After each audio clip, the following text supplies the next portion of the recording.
Jenkins, can you please start the show, Jenkins?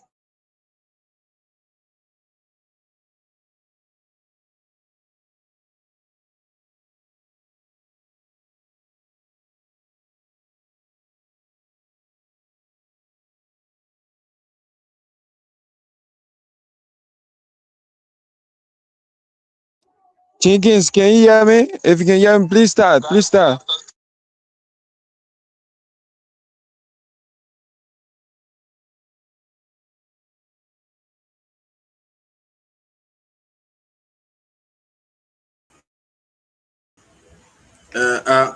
I think Jenkins need to get out back and come back because no volume. Myean, you hearing me? And we are live also on Truth FM 96.1 and other sisterly radio stations that are simulcast this broadcast. Jenkins, can you start? Jenkins, can you start? I wanted to take a break, but since you are back, welcome. I think we can get this moving while we await our panelists. So welcome. Yeah, so Joseph, can you help Jenkins in the process? I'm trying to work up. You are muted. Yeah, he coming in broken. I don't know. Am I still coming in broken?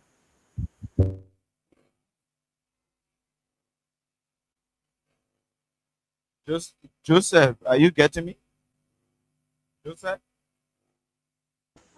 Yeah, I'm hearing you, but not too clear. You are still not getting me clear? No, I'm not hearing you. You getting me now? You getting me? The sound is buffing. I don't know. Hello? So Jojo, you are not getting me still? You are still not getting me? Then I think you need to check it out from there, from your uncle. Check it out from there, because I'm clear here. I'm clear here. So I don't know what's the issue. Check it out. Check it out from there. So we'll take a quick break while we quickly shake up technically to get in line before the show starts. Yeah, need peace. We need unity, equal rights and justice. Yeah, not talking right. You're clear and love to your fellow man. It's now the African mentality can be you, they can be me. Now they take it all away, it be us, they can be you. Then I say, listen, every day I see plenty people suffering. Then I sing the small enjoying. Then they act it, they lucky. You look at it, that's African mentality. Jealousy, hatred, envy, petty black heart, desperate society. From the only day to present day, everybody's using that same old mentality. When you not know me, I know you. You're not part of my crew, you do me, I do you. Yeah, the only way that you can make it to you, you not join my crew, then you face me, I face you. Or in the churches, African mentality. The hostage, the bosses who was right from now we away. People crying, talking silly, yeah, let's have it. All the people on the side talking, no way, we like it. So come on, quick boy, it's shit. Hey, what if people can't stop? Be myself and be myself and everything. Be myself and be myself and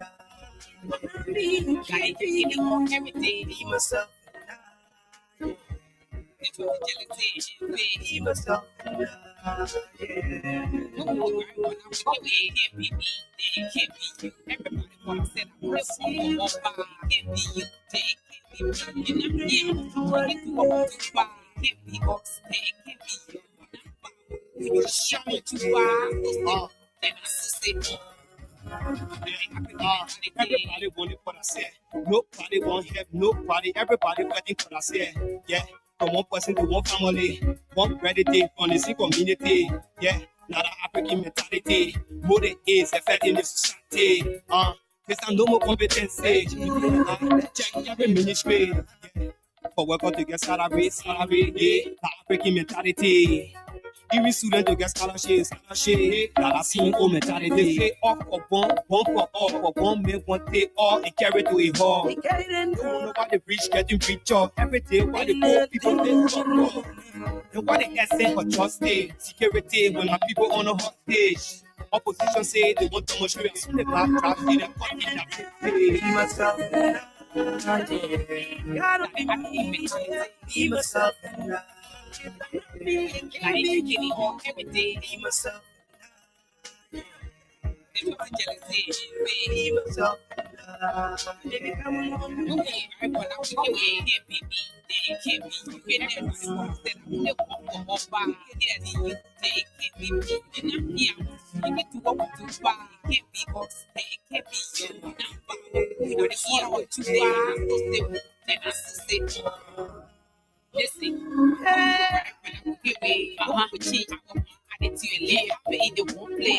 Everybody got it go up and still it on your phone. You put him walk on the president. Look out to trust everybody wants to me.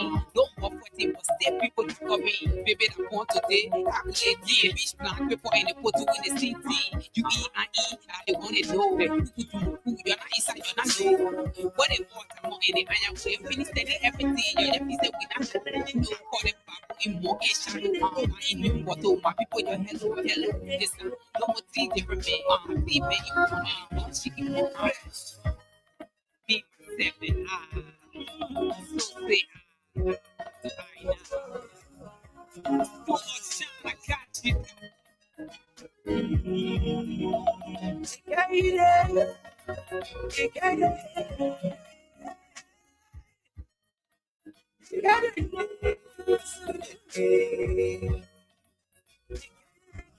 DT on studio. Yeah.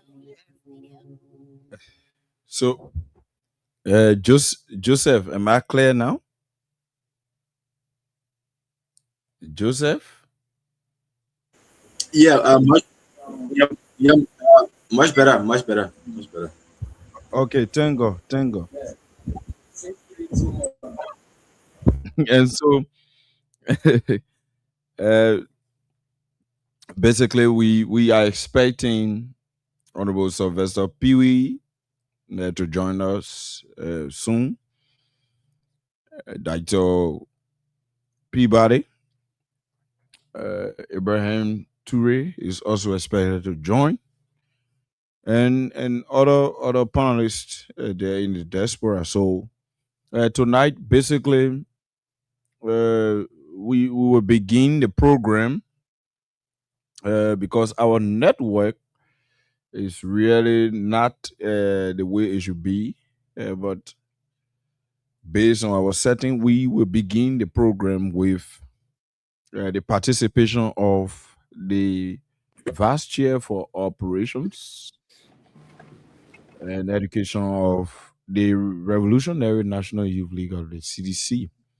And basically want to welcome Mr. Sylvester Pewee, who will be moderating the show tonight. So we want to say welcome, Honorable Pewee. We have a special Bob, the Gogu. I know you would have made comment. Yeah, see, city with what occasion today, man? The is this the executive mansion dinner with the president? Thank you for having me. I'm good to be on tonight. We've been following very closely, and the president announcement yesterday, receiving some commendations. Why we out of commending it, and we want to see more actions to we all these bandies from the motherland, the rest of that. But it's good. It's also look like good being on tonight. What's happening from Monrovia? Basically, tonight we are expected to have on the show the former minister of former assistant minister at the Ministry of Agriculture for Extension and Research, who is the vice chair for operations and education of the CDC Youth League, Minister Alvin Wisse, should be on the show tonight. And also the dismissal of key government officials, especially from the echelon of the security apparatus, is also hot here. It's trending. The communities are discussing. The marketplaces are noisy with these conversations, and several other excesses that are ongoing, particularly surrounding the drug situation. Oh, absolutely. That's a major basic talking point in the country.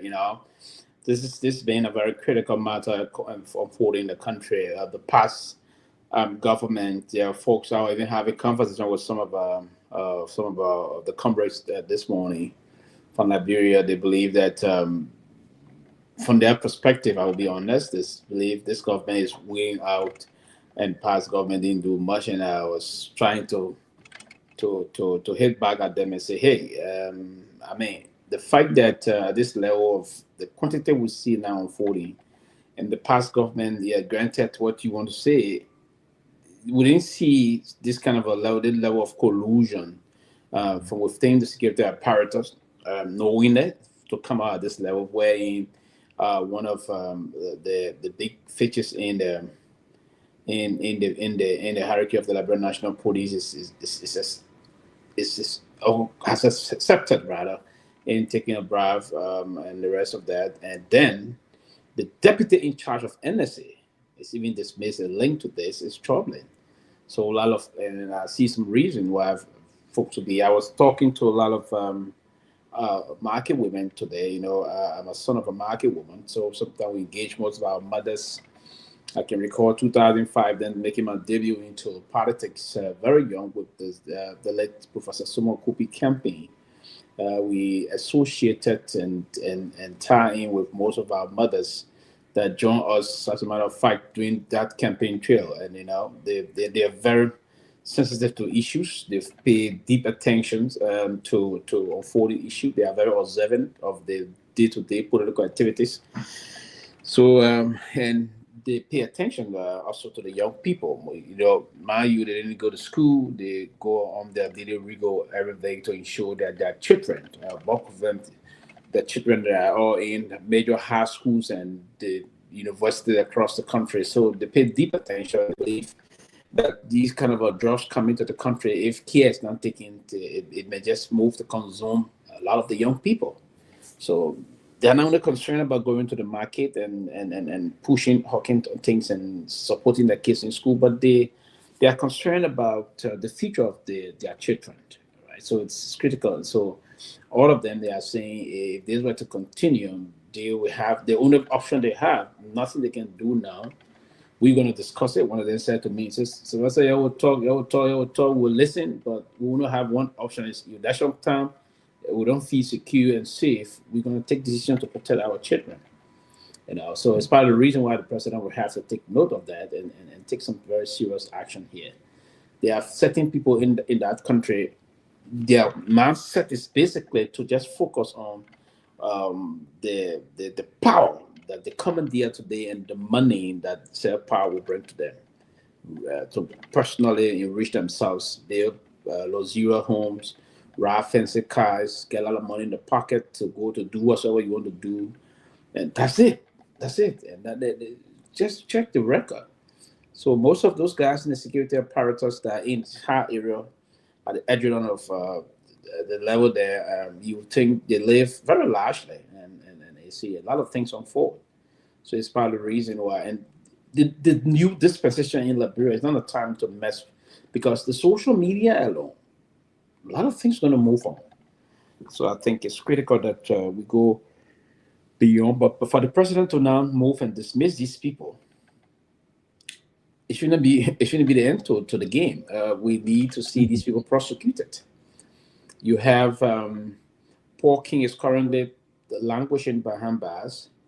We hope all these people will be also charged appropriately in the same line of the drug situation. And then where the government is going to blunder because they're going to treat these people with kind of special kind of a treatment, probably not charge some of them, and then where you're going to lose the whole thing out.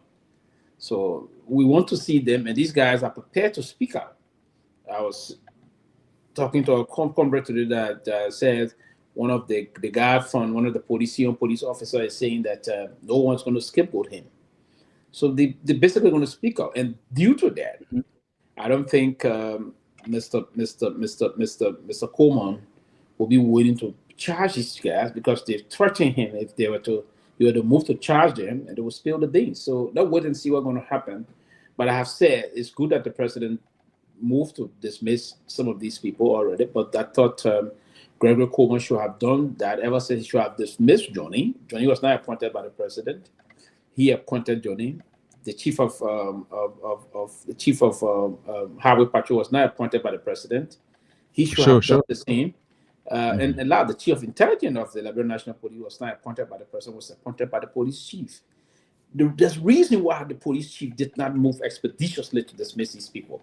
He's trying to stay in charge of this matter and do some cover up here. That's my thought process here. And it's been reported a lot of things happening behind the scene. But now that the president have dismissed Johnny, now that Johnny have confessed to receiving $10,000, why can't you charge Johnny? So the police has said the chief of police has lost credibility in this matter. It's not an issue of and I think, personal asset. Yeah, go ahead. and I think that's why the head of the NSA is calling for the head of the police to step aside to what you may call recuse himself from this particular ongoing investigation because of the cloud surrounding his involvement. And these officers, these senior officers that are coming out to speak, in my mind, like you said, it's just the beginning. They will speak out, and there's a lot to come out from them. So to give an independence to this particular process, I also want to join the NSA boss by calling on the president to give space for independent uh, commission to investigate this matter and bring it to a logical conclusion. But having people, surrounding people who have been accused and having them around this situation, having them around this investigation, like you said, they will continue to do cover up because the core of the matter, the crux of the matter is Junkies Morris does not want to be exposed. So Sylvester Pewee is coming out. Sylvester Pewee is giving information as though he has already given up in terms of protecting whatever he had been protecting. So at this point, there is nothing to hold back on.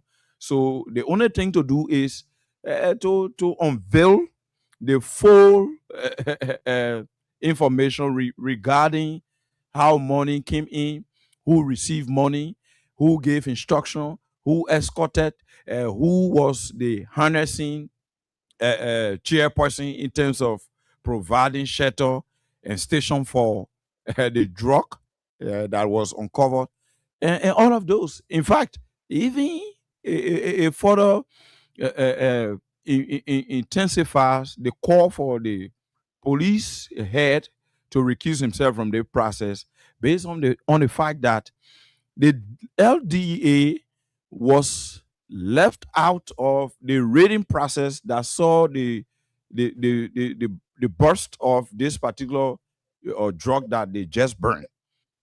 And the police was in charge. The police is still in charge. They were in charge of arresting the drug. All of you can bear me witness, even the public, not the LDA. The 300 plus million drug cocaine.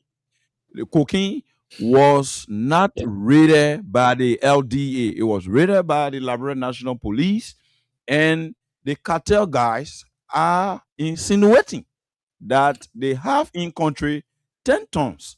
6 have not been unveiled to the public, they have not been disclosed, and they are only speaking of the 4 tons that they arrested and subsequently burned.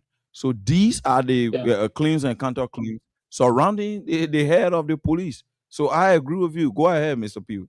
Thank you. But you see, that's very important, John Kings. The new drug law of Liberia is a comprehensive drugs law we have, and it gives the DEA the power to conduct all drugs matter in the republic.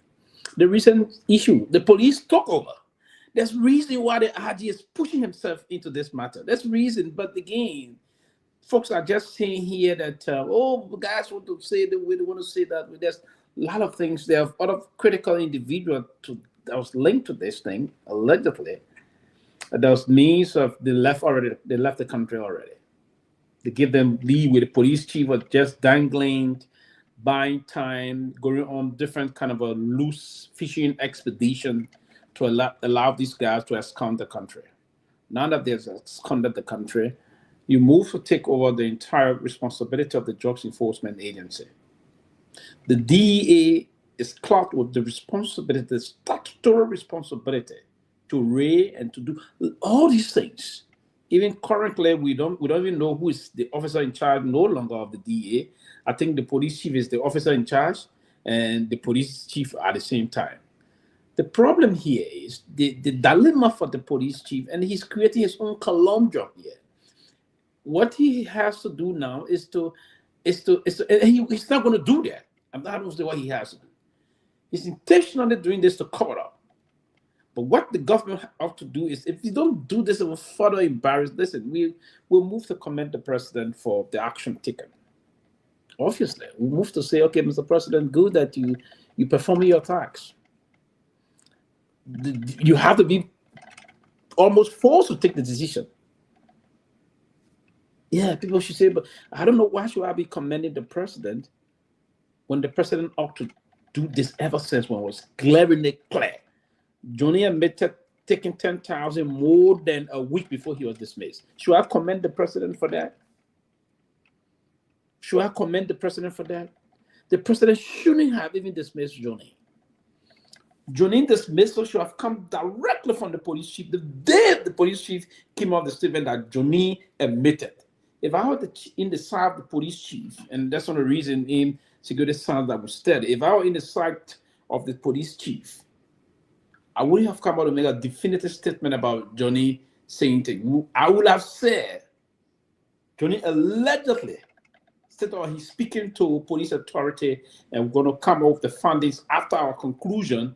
We will take the appropriate actions. That is the exact thing I would have done if I was going to be in charge of the police. And any appropriate administrator, good police chief that understand the police science and that of the police regimentation.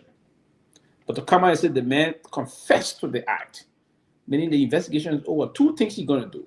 You processing immediately, you disrobing immediately because that is tantamount to complete violation of the police code of conduct and that of the police regimentation. And it's a second degree felony of the law. It's violent, it's a criminal offense. There's no need of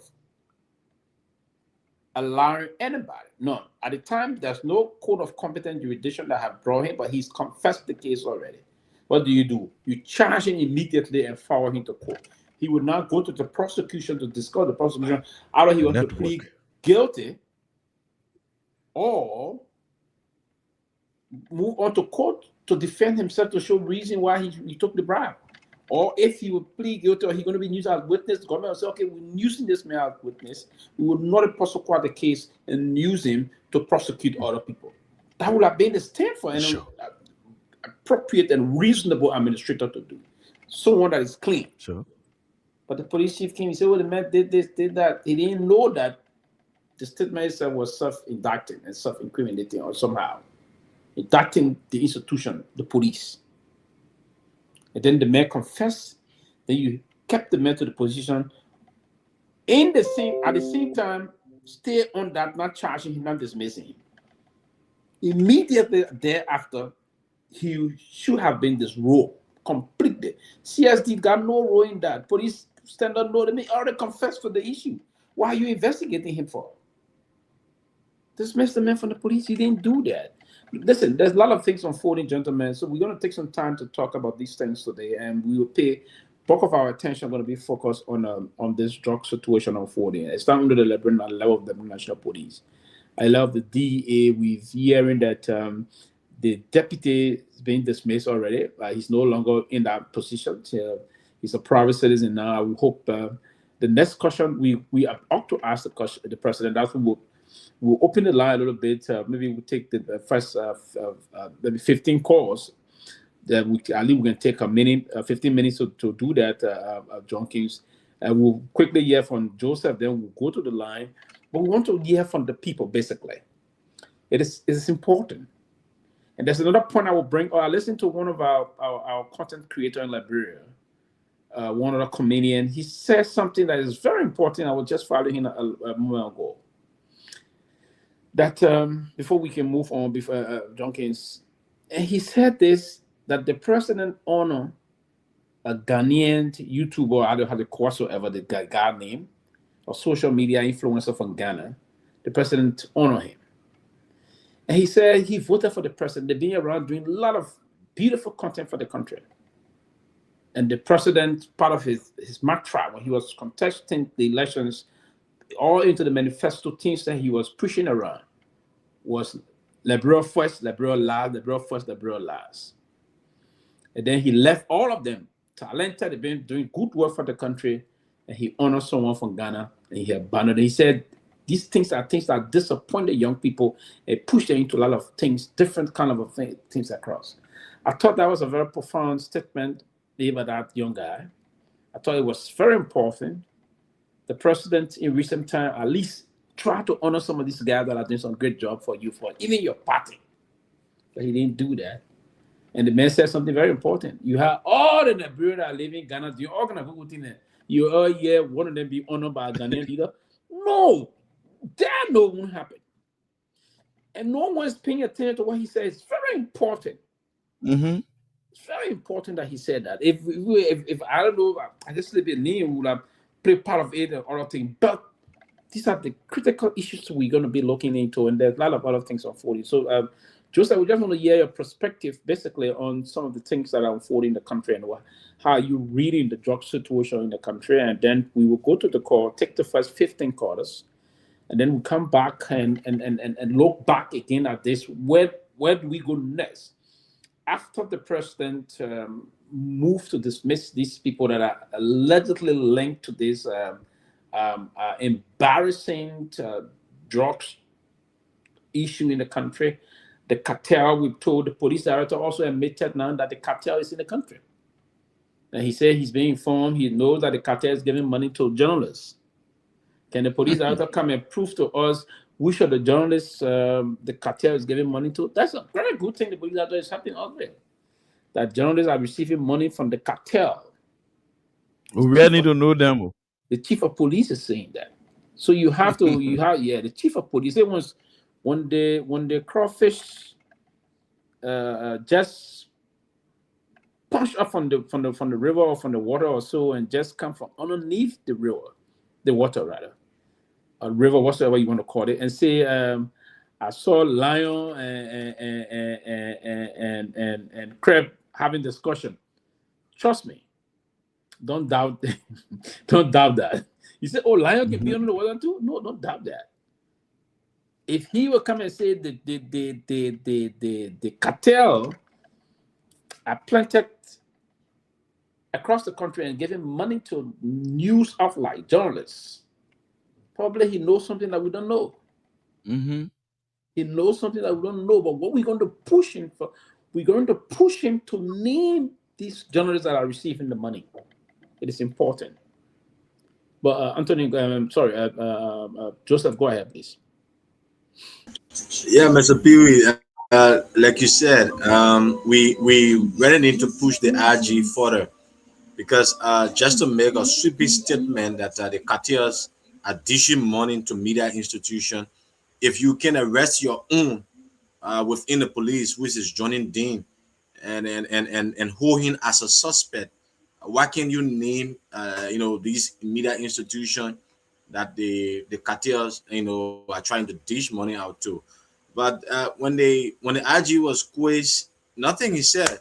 He said that he cannot call media institution name because they are still ongoing investigation. But my issue here is the ORC of the LDA.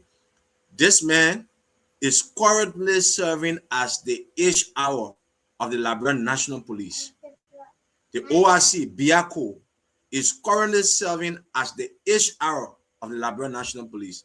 There are a lot of people who still feel that this entire investigation will not be independent because Gregory is his boss.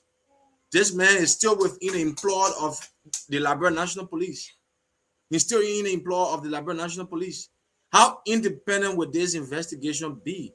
Where you have the ORC of the LDA serving as the HR of the Liberia National Police. When you look at the letter from Gregory that suspended Johnny Dean, you will see from the HR department Biako signature on the letter. Biako signature on the letter.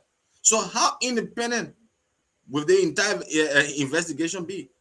You are reporting to Gregory. Gregory remains your boss in chain of command. He remains your boss. It has been long overdue. The president has now appointed somebody to spearhead the entire LDA since the issue of Hassan Fadiga and AB Kromah. Everybody just been ORC. And this man came in, Biako came in.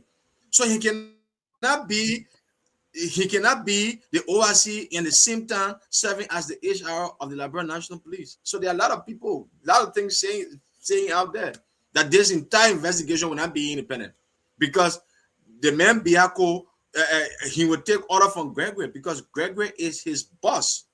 Gregory remains his boss, and Gregory will be his boss. Absolutely, and that's the point. The last Senate hearing, there was a time from Biago to even give some information, and Gregory asked him to just close it up, shut up, and he went down. So listen, there's a difficult thing here, and I'm told, they found themselves, and that's the unfortunate thing about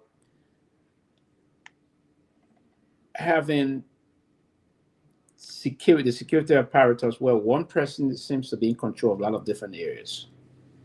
And if that person is compromised, trust me, it's going to be difficult because he's going to do a lot of things. And that's what Gregory is trying to do now. He's trying to shield a lot of things.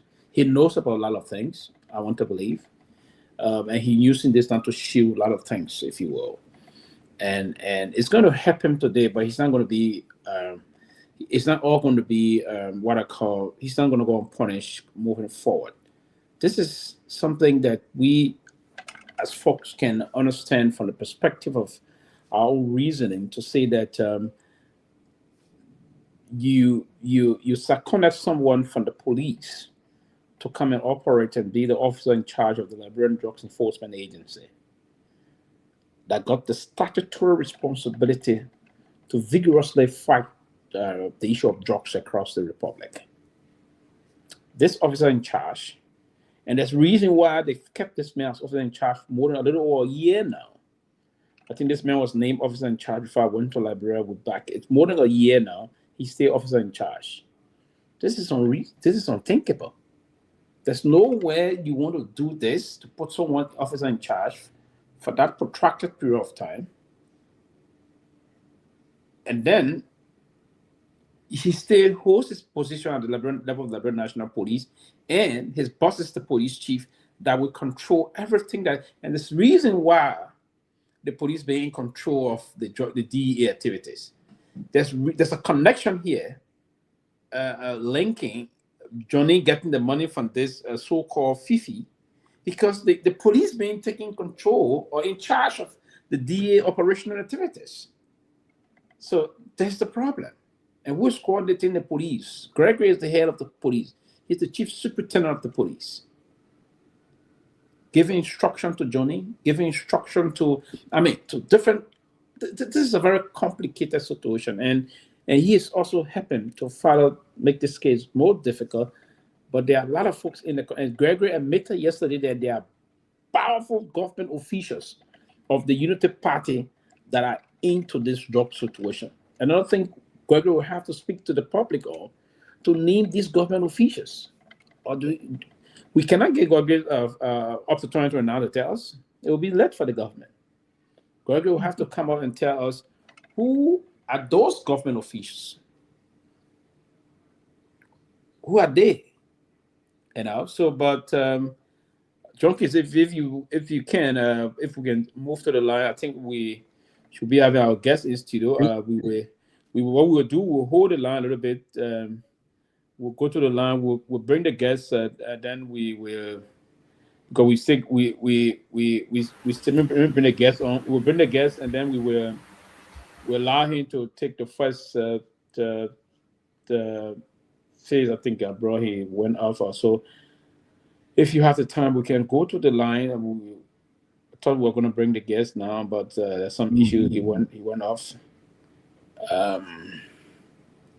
Yes, and so we can can go take to the line, calls. take a couple of calls for 10 minutes. There are 10 callers, and then when the guests come back, we'll bring Okay, them. to our listeners and followers, this is the closing argument. We are live on Freedom FM 87.9. We are also streaming live on our YouTube channel and our Facebook platforms. The closing argument, Freedom Online Radio, Freedom FM 87.9. And we are also simulcast on Truth FM, Care Radio, and other radio stations around the country. Call us on those numbers. We are discussing the drug issue. The thing will continue to paralyze our youth and our society. So have your say. We give you enough time tonight to express on those burning and concerning issues, particularly the drug situation, with regards to how the investigation is being handled by the head of our security apparatus in the country. This first caller online one, your name and where are you joining us from? Yeah, good evening. Yeah, for security reason, I will not disclose my name. I'm an ex-AFL personnel of the Armed Forces of Liberia. Yeah. Go ahead. Intention concerning the drugs business, really, I'm very disheartening because for me, I have children, I have boys, I have girls. For some of us, we are already into our future, but we don't know 2 years from now. Well, to be clear with you, my brother. Mr. Alvin, we said please mute. Kindly mute. Hello? Yeah, go ahead.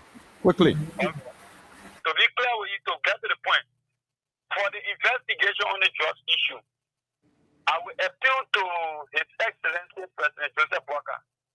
Those guys that have been dismissed from the security apparatus that are part of the cartel, I want the president to place them into the newspaper so that people can know them. Because if they that the president can place people in newspaper or the media.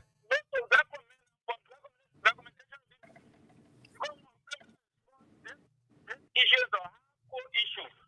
Most of the people don't know those guys that are near them or that are dismissed. And even the president is going to say how funny people are. If bad people will know their children will know them. Yeah. Okay. Thank you. We'll leave you there. And we don't have call yet. Okay, so then what we'll do, we'll pause the call for now. We'll come back. We'll pause later. the call. Yes. Yeah, we'll pause the call for now. We'll come back later. Thank you, John Keynes. So we just want to say a wonderful good to all of our very passionate and religious followers. They've been very consistent following the closing argument. We've carried live on 2 FM, 96. I'm forgetting the frequency now, but also on Freedom FM 87.9. We today, as our special guest, we have Mr. Arvin C. Wisset. Arvin Wisset is part of the executive of the youth wing of the former ruling establishment, the ruling party of the Republic of Liberia, the CDC, and also a former assistant minister at the level of the Ministry of Agriculture. Mr. Wisset, welcome to the closing argument.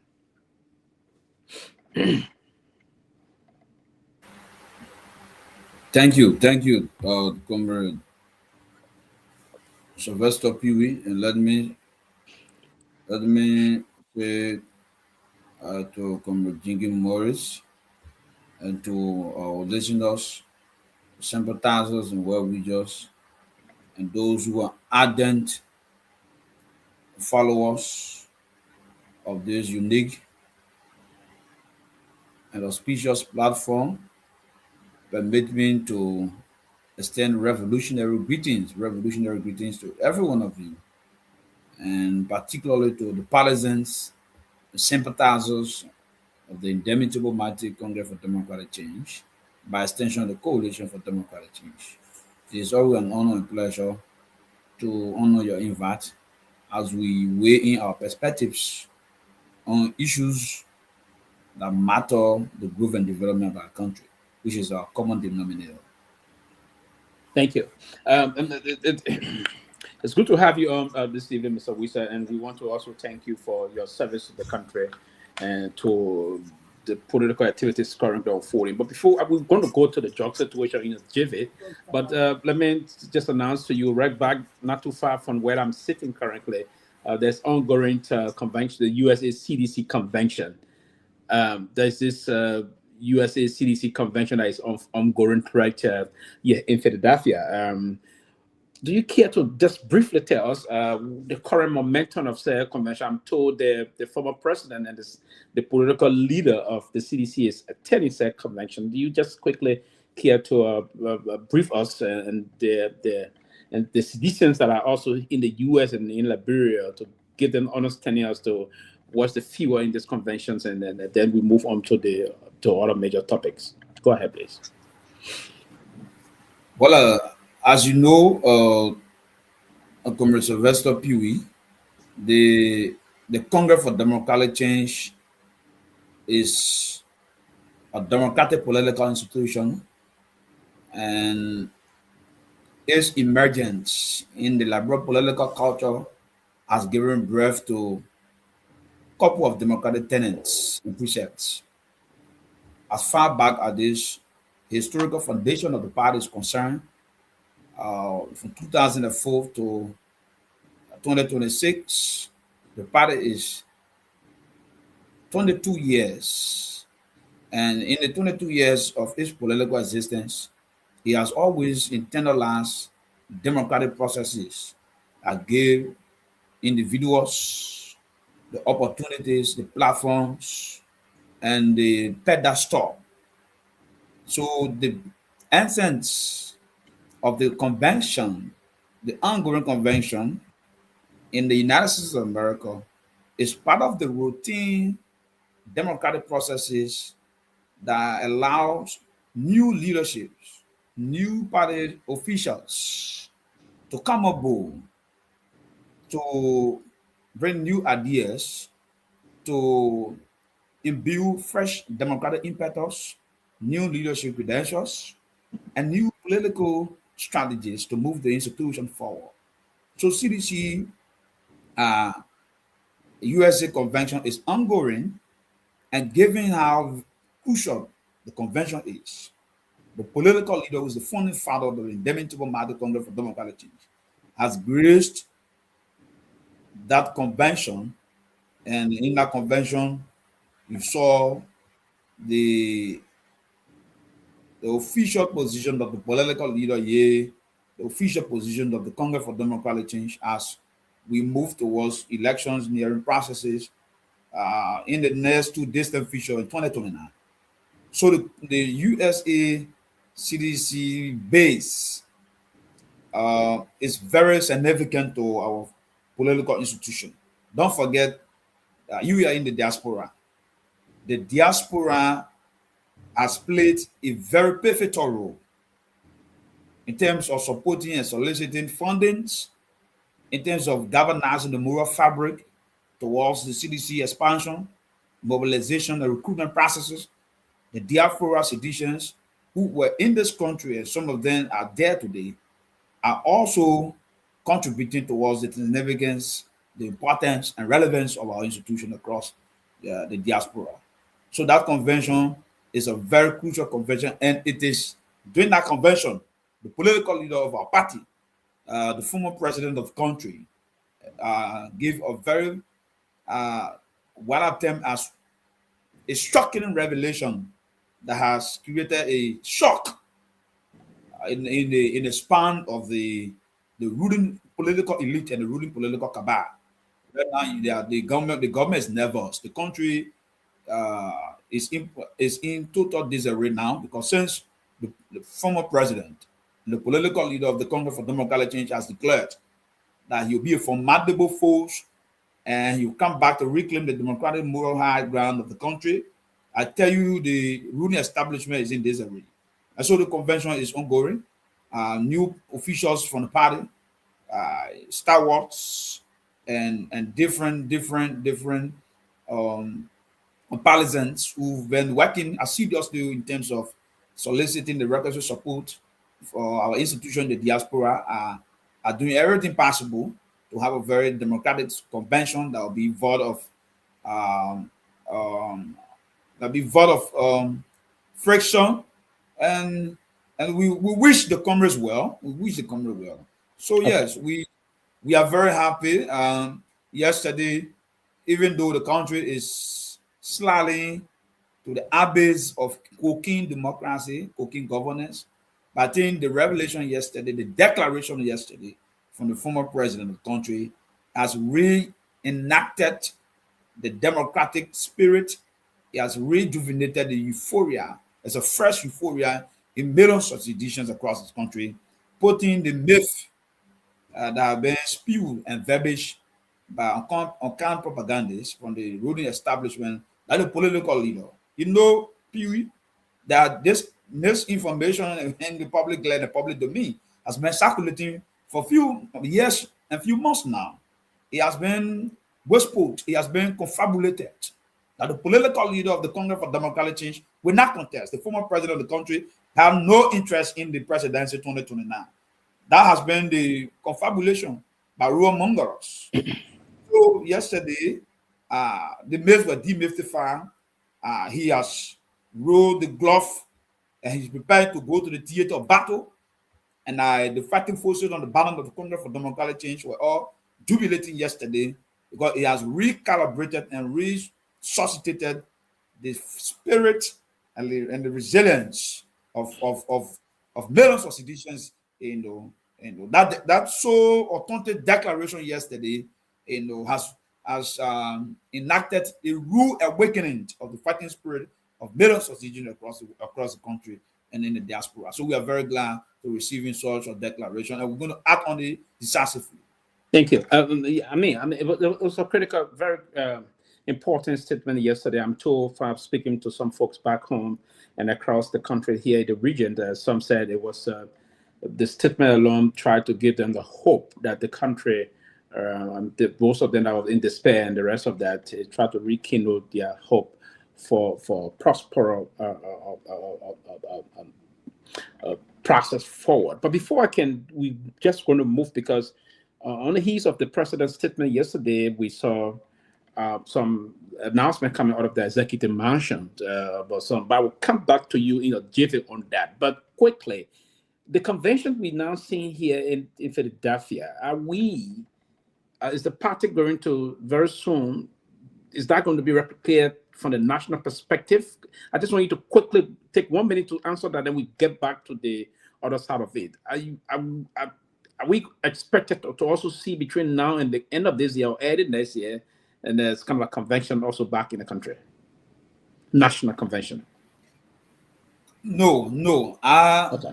I don't because think some so. folks are concerned. They're asking, they want you to do. I don't want to hear, because you are insiders. No. So every chapter has its own convention.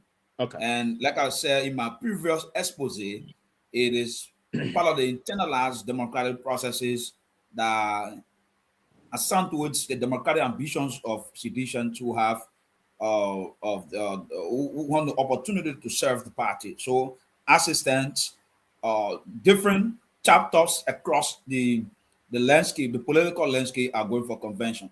At the national level, that conversation has not been held, and because there has been a constituted, elected political body or estate of leaders that have taken the mantle of leadership since the 2023 general presidential elections through a democratic process around 2022. So that framework, that constitutional body that was elected still stands and still has sovereignty, still enjoys democratic legitimacy to move the party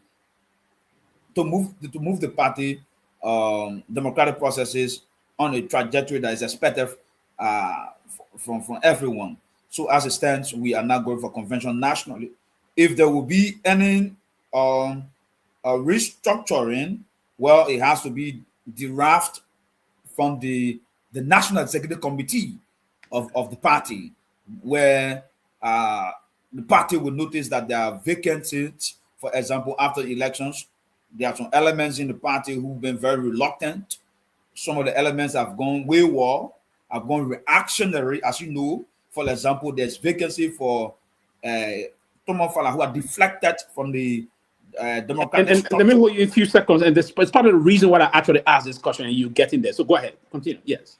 Yeah. So there are elements who are deflected from the democratic structure and bailiwick of the Congress for Democratic Change because of self-political aggrandizement, because of selfish political gain, and those elements will be replaced very soon. That conversation is being held by the National Executive Committee of our party. Do you care to name them? So like I told you, that Mr. Fala, who had deflected as a political traitor and betrayed his alma mater, the democratic alma mater that has given him the breath today in the political dispensation, the nomenclature he bears today, the accolades that he carries came from the back and sweat of the Congress for Democratic Change. So vacancy on the executive committee will be filled by the restructuring process, but that will be determined by the National Executive Committee. Not only that position, because he serves as vice chair for operation, there are a couple of positions that are vacant at the moment. Not only vacant, but they are dogmat in terms of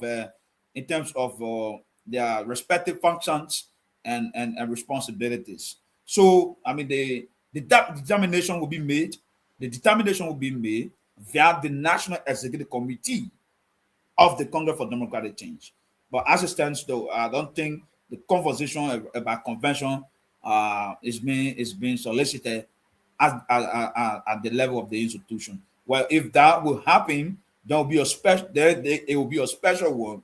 But for now, we are taking recalibration. We are supporting the party structures across the globe, and we are contemplating on building a formidable, organized, and well-structured CDC diaspora that will be able to solicit a lot of diplomatic support, governance, the requisite resources, moral and financial resources to be able to contribute towards some of the party's modus operandi and the party's operations in the country as we gear towards a major democratic election 2029. Thank you. Before we move on quickly, I will come to the next point, then we will bring the panelists in. But let me quickly welcome Mr. Victor Nagbe. Mr. Nagbe, welcome to the show. We have with us today Mr. Alvin Wisa, executive of the youth wing of the Congress for Democratic Change, by extension, the Coalition for Democratic Change, and then a former assistant agriculture minister for research and extension. Welcome, Mr. Nagbe. Thank you very much, Mr. Wisa. I believe we met before, but welcome back. It's good to have you. Let me ask you quickly. I know there's a lot we'll unpack, but tell me, are you guys still the Coalition for Democratic Change, or you're now the Congress for Democratic Change?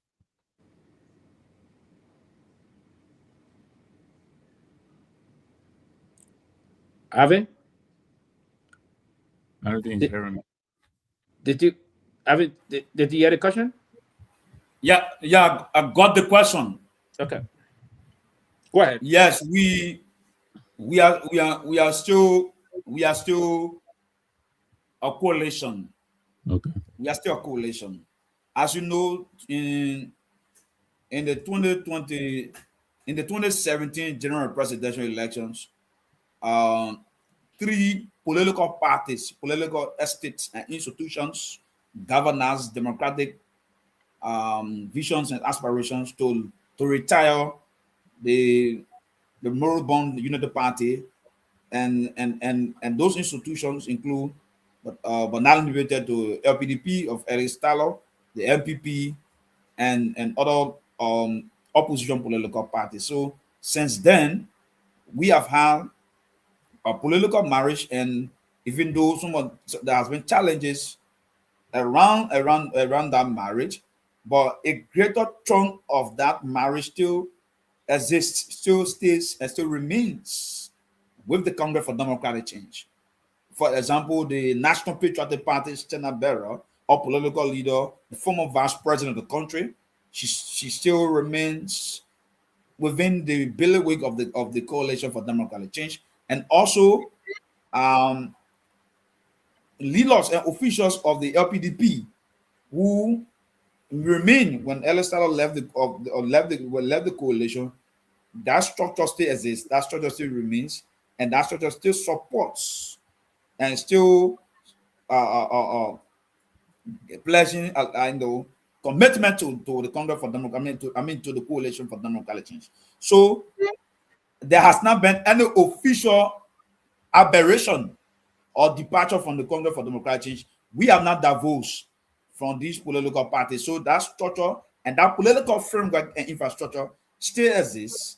And we want to submit to you that we enjoy the commitments, we enjoy every level of support and every level of support being given to the CDC. So as it stands, those institutions are still intact.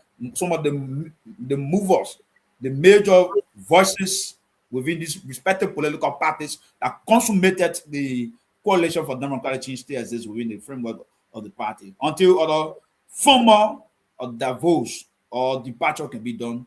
For best of my knowledge, those institutions, particularly the movers and actors, the shakers of the respective institutions, they still remain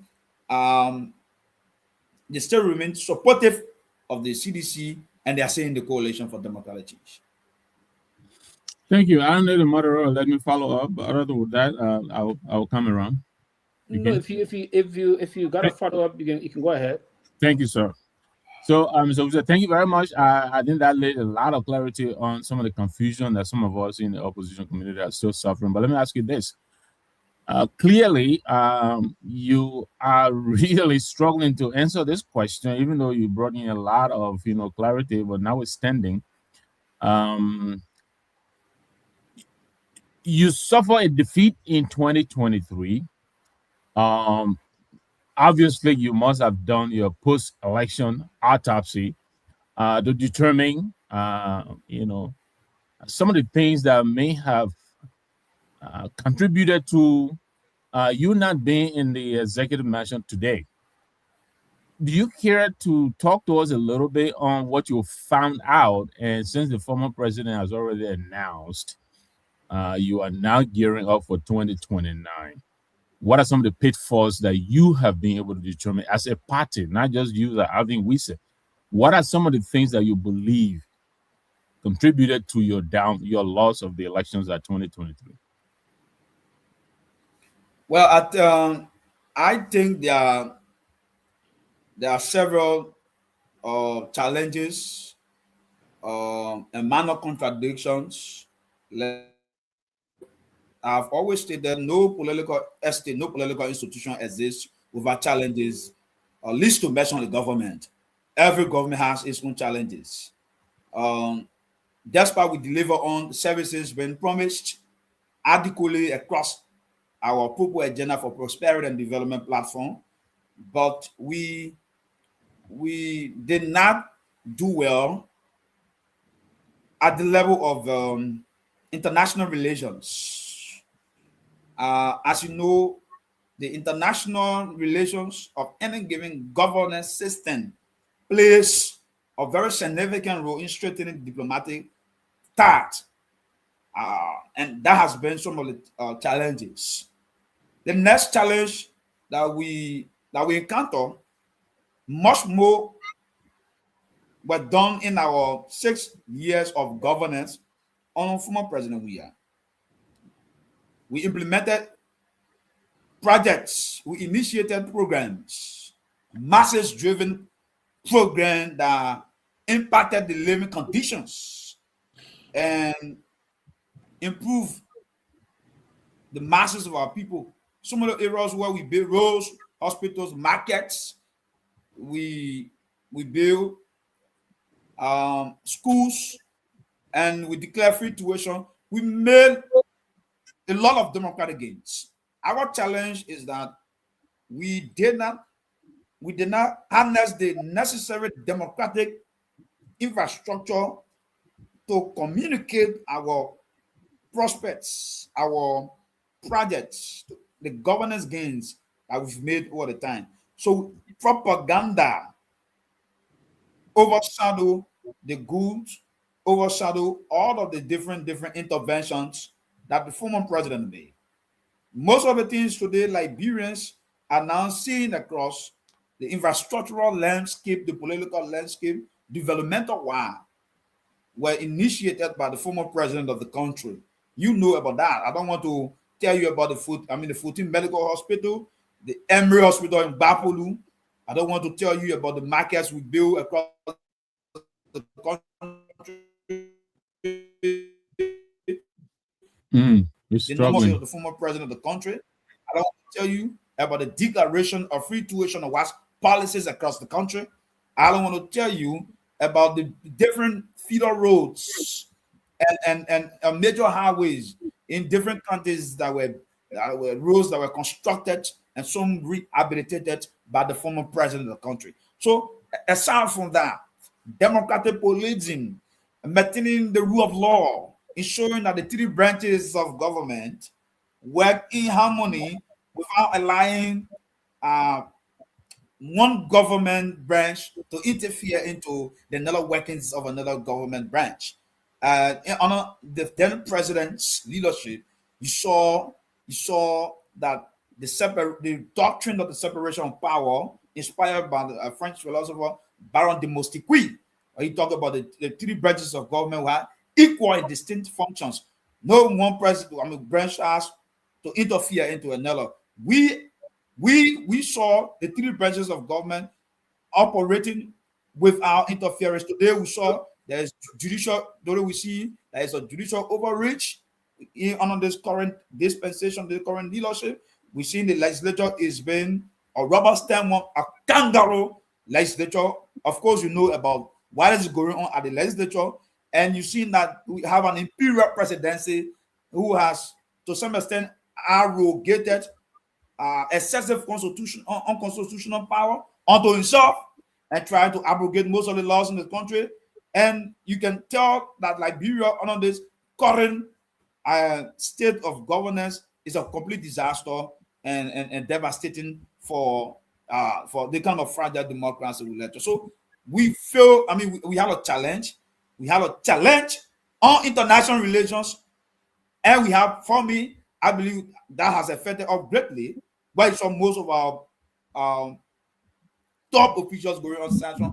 I believe that there were not too many strategic diplomatic engagements at the level of the diplomatic eclipse, talking about the successes that we've made, the intervention relative to the development that were initiated under the former president, and how some of those diabolical lies been plummeted on the international stage could be aborted by some of our lobbyists and diplomats at the level of Washington and other places. So at the international relations level, that was a big challenge.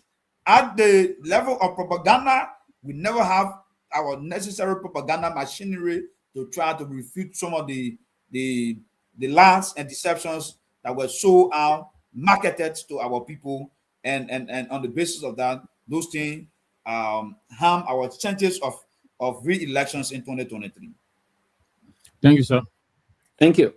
Before we go to the next phase, and I think we're going to we'll move to the lines by be 10:45 in Liberia, will be 6:45 here, so that we can get Jason for the quarters also. So we'll ask you at least to take around a minute 30 seconds to answer to each of the questions that you have. Most of the panelists going around to talk to you on. Before I can bring in Jenkins quickly, I just want you to tell us.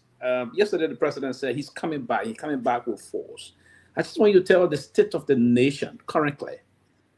You, as a star of the former ruling establishment and the most powerful standing political opposition in the country, what is the current state of affairs? How can you describe the current state of affairs in the Republic of Liberia? Well, beautiful question, Comrade Sylvester Pewee. The current state of the affairs of our country, obviously, you know that very well, that the country is now degenerated into narco state, which is terrible and embarrassing. The country current image is a badge of dishonor. The presidency wears a badge of dishonor and shame, as you know, that this so-called purported president who claimed to have been in governance bureaucracy for 42 years. Yesterday's campaign on so many issues, so many thematic issues. During the campaign promises, he promised civil servants will experience increment in their salaries.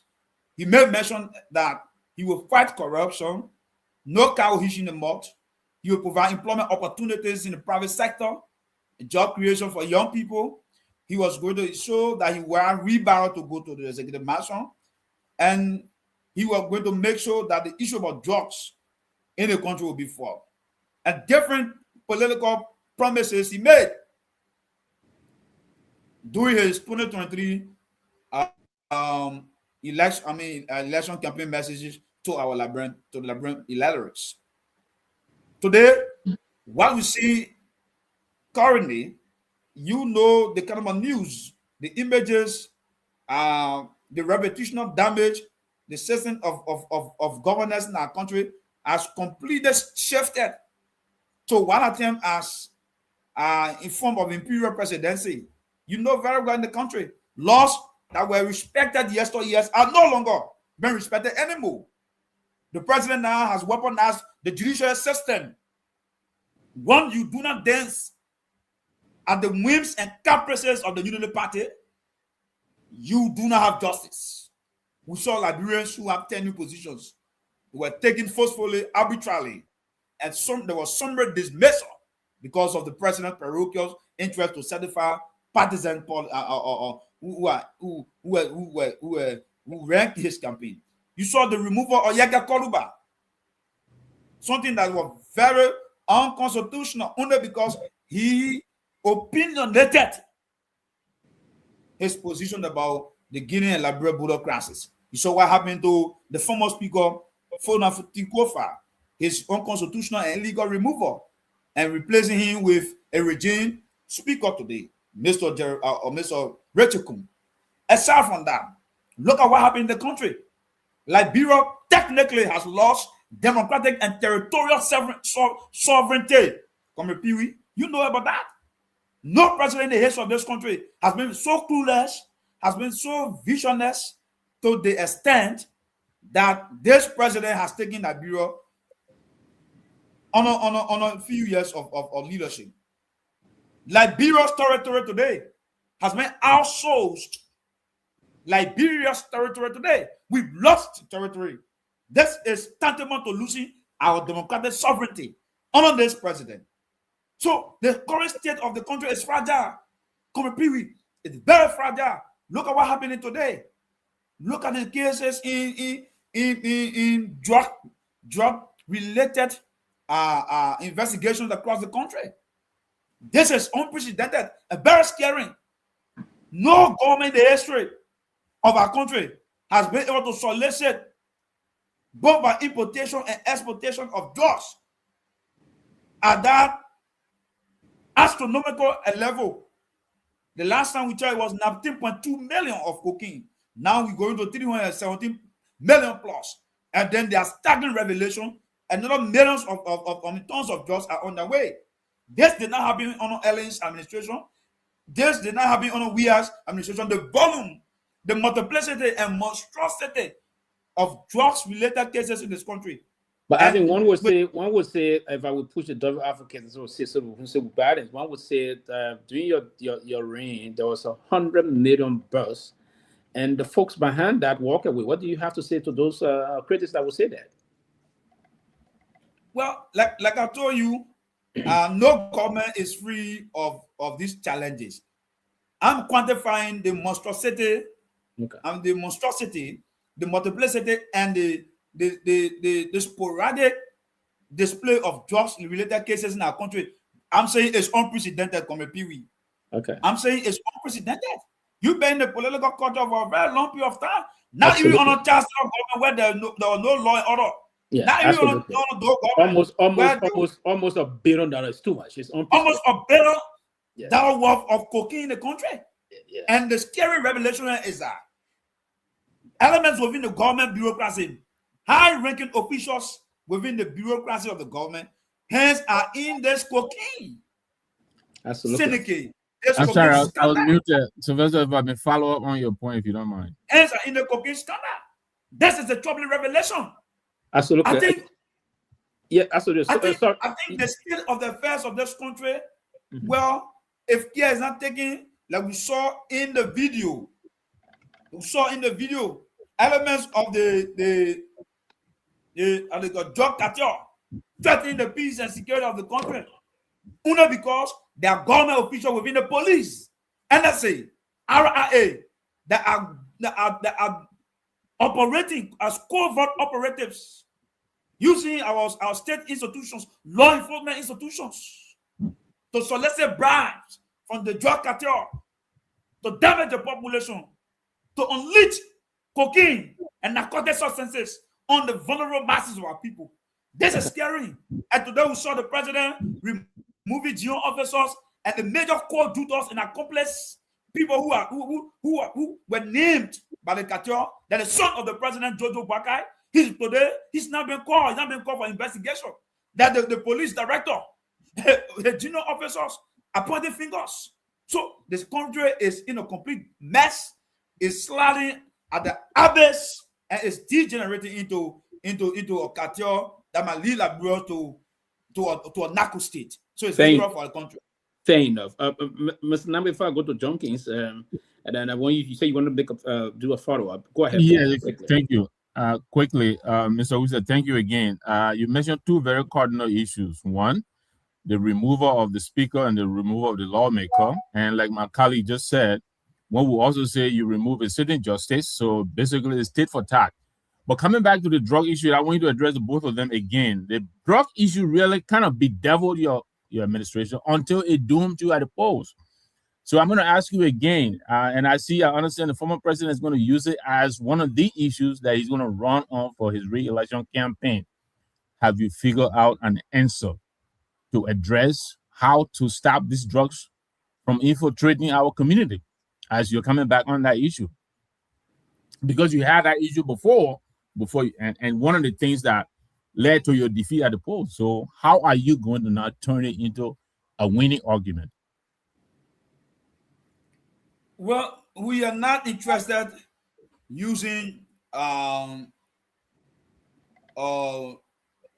kind of issues as the basis for our re-elections. So what the former president said yesterday was just the former president is a political actor. He's a former president of the country. He understands as former commander-in-chief and head of state of the government. He knows very well how major drug issues in the country were dealt with. You saw when the government intercepted the 100 million drugs through the help of our development partners and our diplomatic counterparts. You saw the intervention we made. But I'm saying to you, the position of the former president is that At least this former president who over the years said he never had all of the democratic credentials was able to ameliorate the import and export of drugs trafficking across the country. I'm saying to you, Nagbe, you've been around very long time. You've been around during the Dopoh era, the Taylor's era, even the Ellis dispensation. This spontaneous display of narcotics substances and drug cases in our country, it never happened on any administration. Now you do the time the war of fighting when there's no law and order in the country. You know that very well. So I think Charles Taylor had that problem, if I'm not mistaken. Even Ellen Johnson. So it's been with us for a while, Kamara. The problem, but not at this scale. I agree. I'm saying, but now we're saying, it is always going to be incremental. I mean, no. Unfortunately, go ahead. I'm sorry. Go ahead. Let's be honest to the political discourse here. I mean, to the intellectual discourse, so that we give our audience, the due diligence to be able to juxtapose on the very questions as we provide answers. I'm saying to you here, we all heard about the 100 billion drugs that enter the country.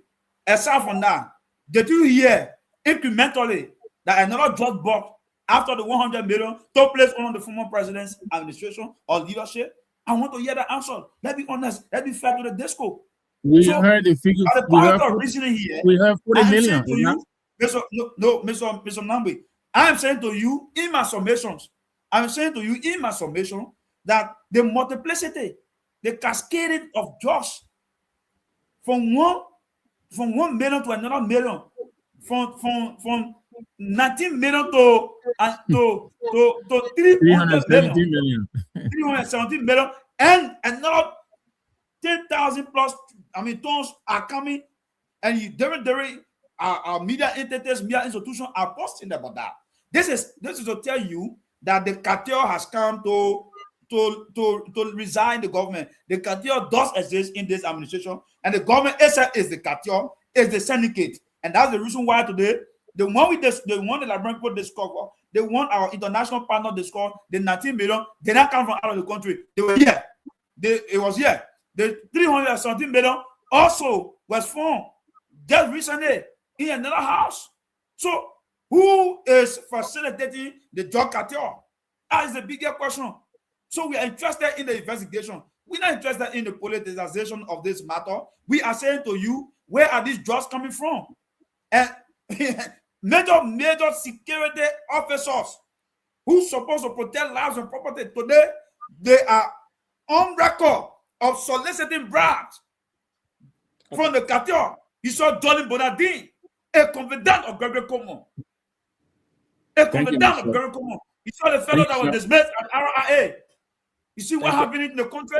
Major security officers who are not in the bureaucracy of the country are now the one facilitating this cartel to destroy the population and damage the future of our country. This is wrong. And I'm saying to you, if you wear the skill, we got to apply reasoning here.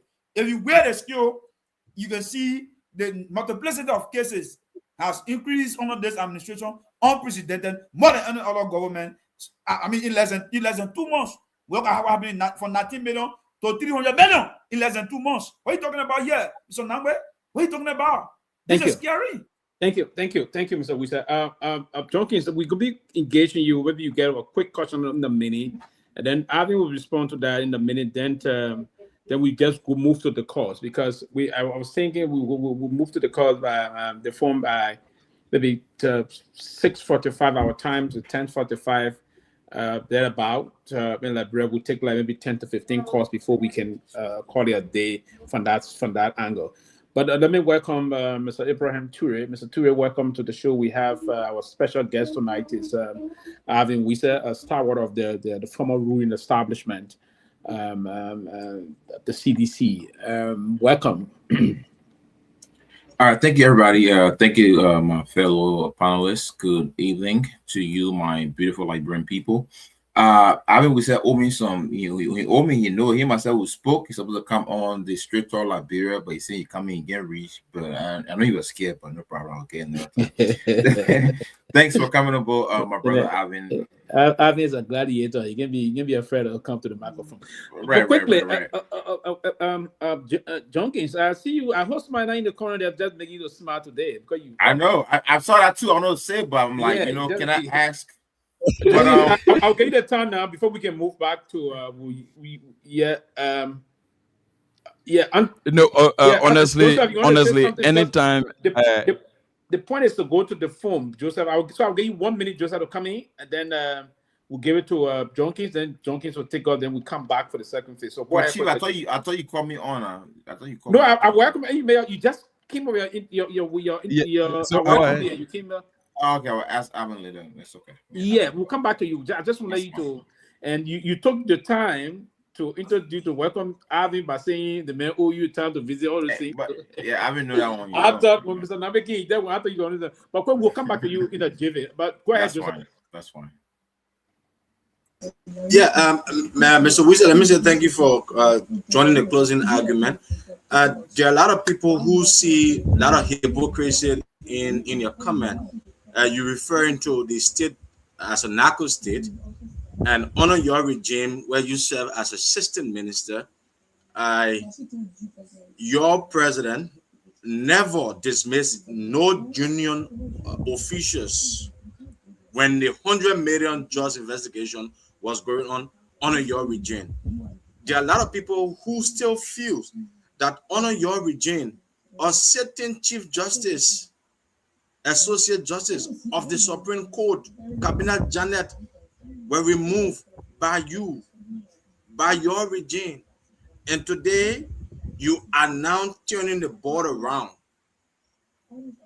blasting the Unity Party, calling the state as a narco state. Even though you're calling the state as a narco state, we have not seen sanction. Under your regime, it was now a narco state, but we saw a lot of sanction. Your officials were sanctioned all in this place. How can you ratify, your statement? Well, thank you, comrade Joseph K. Sally. If I correct on your name, let me say, my brother, Ibrahim Toure. What's up, comrade? How are you, comrade Joseph? You. I'm okay, Chief. Am I address for comrade?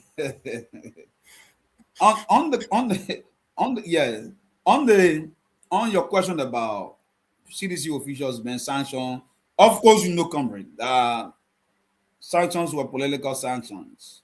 I know, you know that very well.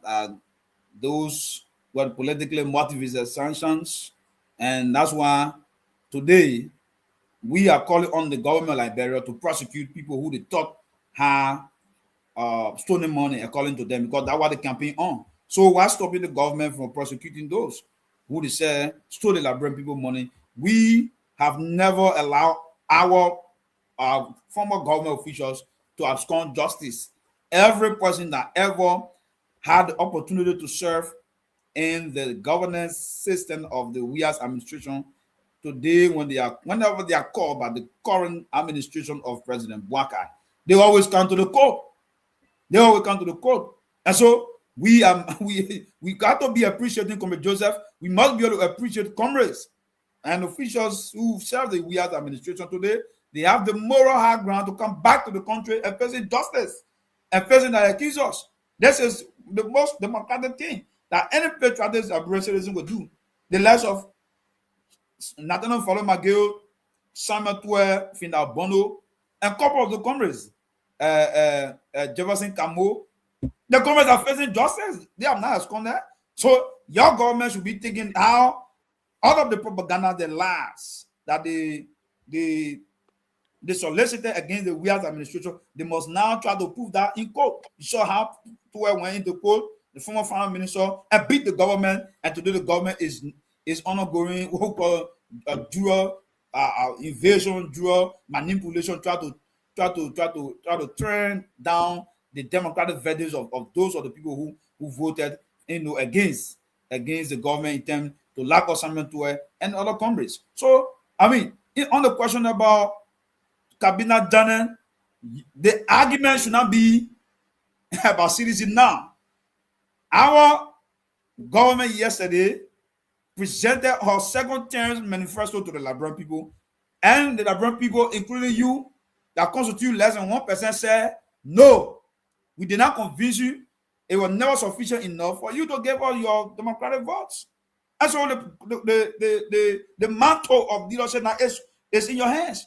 We are asking for your stewardship, and you carry on back to what happened yesterday. You said yesterday what we did was wrong. That's why you took off from the seat of the national leadership. Now you have the opportunity. So let hypothesize. Let make a scenario. So yesterday, because the CDC allegedly they wrong thing yesterday, so you should come to power as a unity party and repeat the same wrong. I mean, if we're making that analogy, I don't think that we will make progress. I don't think that we will go forward, because you campaign that, oh yeah, we'll remove, according to you, the CDC administration remove a certain social justice. So what gave you the moral right to come and remove Fonati Kofa, to come and remove people from tenant position, to come and remove Yaga Koluba? So you're doing the same thing. So why is the change? Where is the transformation? The question now goes back to you. What did you say yesterday that you will not do today? You said you will not do business as usual. That's why you remove the CDC administration. So not go back to CDC administration again. Tell us, what are you doing differently? Why you campaign versus why you doing? They're two different things. Fair enough. You are bushing the law. You are circumventing the judiciary. You are circumventing the legislature. You are manipulating everything in this country for parochial interest on your watch. You see what happening to our border today. Look at the incompetence being exhibited today. Liberia's sovereignty is on attack by a foreign army. It's on attack by a foreign army. Thank you. So you are presiding over the stewardship of the country, and the onus is upon you to deliver adequately to Liberian people, and not to be going back and shifting blame. You are in the driving seat. We ask you to govern well.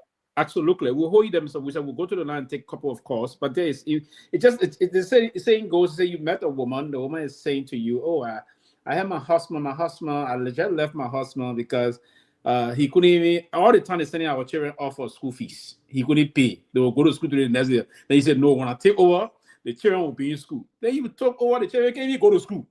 Hey, what? Are you the first husband they were putting the children off for school fee? But you told all the children can't even go to school. So that's something I've been trying to say here. The Unity Party came on the matter of solving all of the problem to rescue. So we can't go back to say, okay, the CDC did this. No, that's not an excuse. That's not an excuse.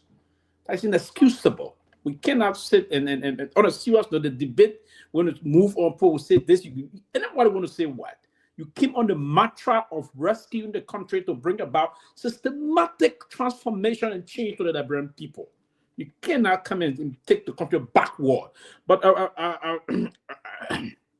I'll get back to you quickly, Avin. But Mr. Jenkins, Mr. Morris, can we go to the line and if you want to start first, but we can just immediately go to the line and take some calls. I know Mama Sisi waiting for to engage with you. So go ahead and take some calls, please.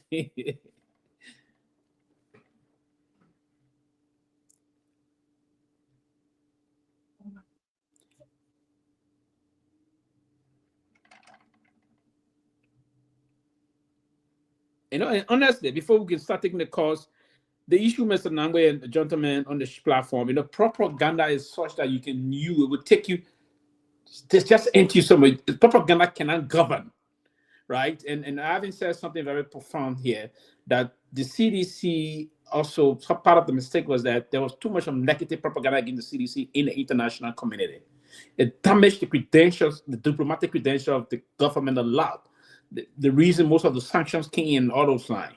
I will hope moving forward that issue will be repelled. And there was too much of negative propaganda against the government, and that went in. The people consumed that. right? But they did that during the campaign season or during the governance period. And then now that we move into the real time, now they are governing, you can live from propaganda. And that's one of the reasons Gregory Coleman King said top government officials are linked to the just issue. The information minister said, no, that the past government, he talked about play the thing. The man said, this government. Jenkins, are we there?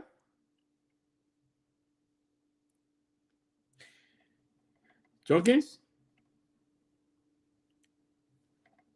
I hope Jenkins. Yes. Jenkins, you there? I'm okay now. I was muted. Oh, okay. Yes, I was muted. So Yeah, I want to ask the former minister a question before going to the line. Go ahead, please.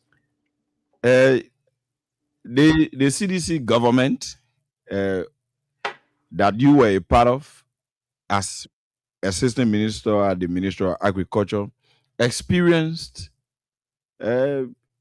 what we call political pressure from the opposition community. In fact, there was an alliance, a merger, coalition to fight against the CDC reign. And that happened and even deflated the CDC tire more. So my question is, why is the CDC silent? Because in recent past, I heard STEN, which is the Solidarity and Trust for a New Day, headed by Mobile Molu, coming out on several occasions to speak to the war on SSs that are ongoing under the administration of Mr. Boakai.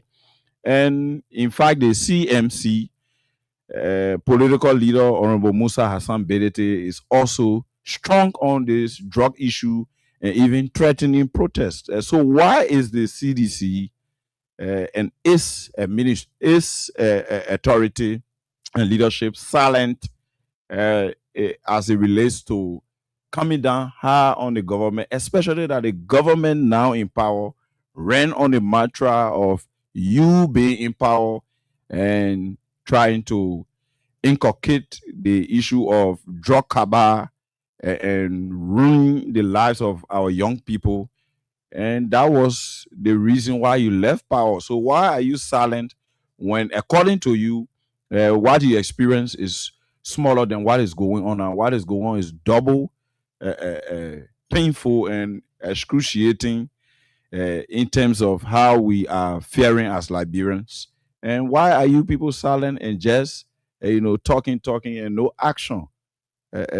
Especially that your coming out will be the only signal by which the world will know that you are not in line with what's going on. What's your position on that?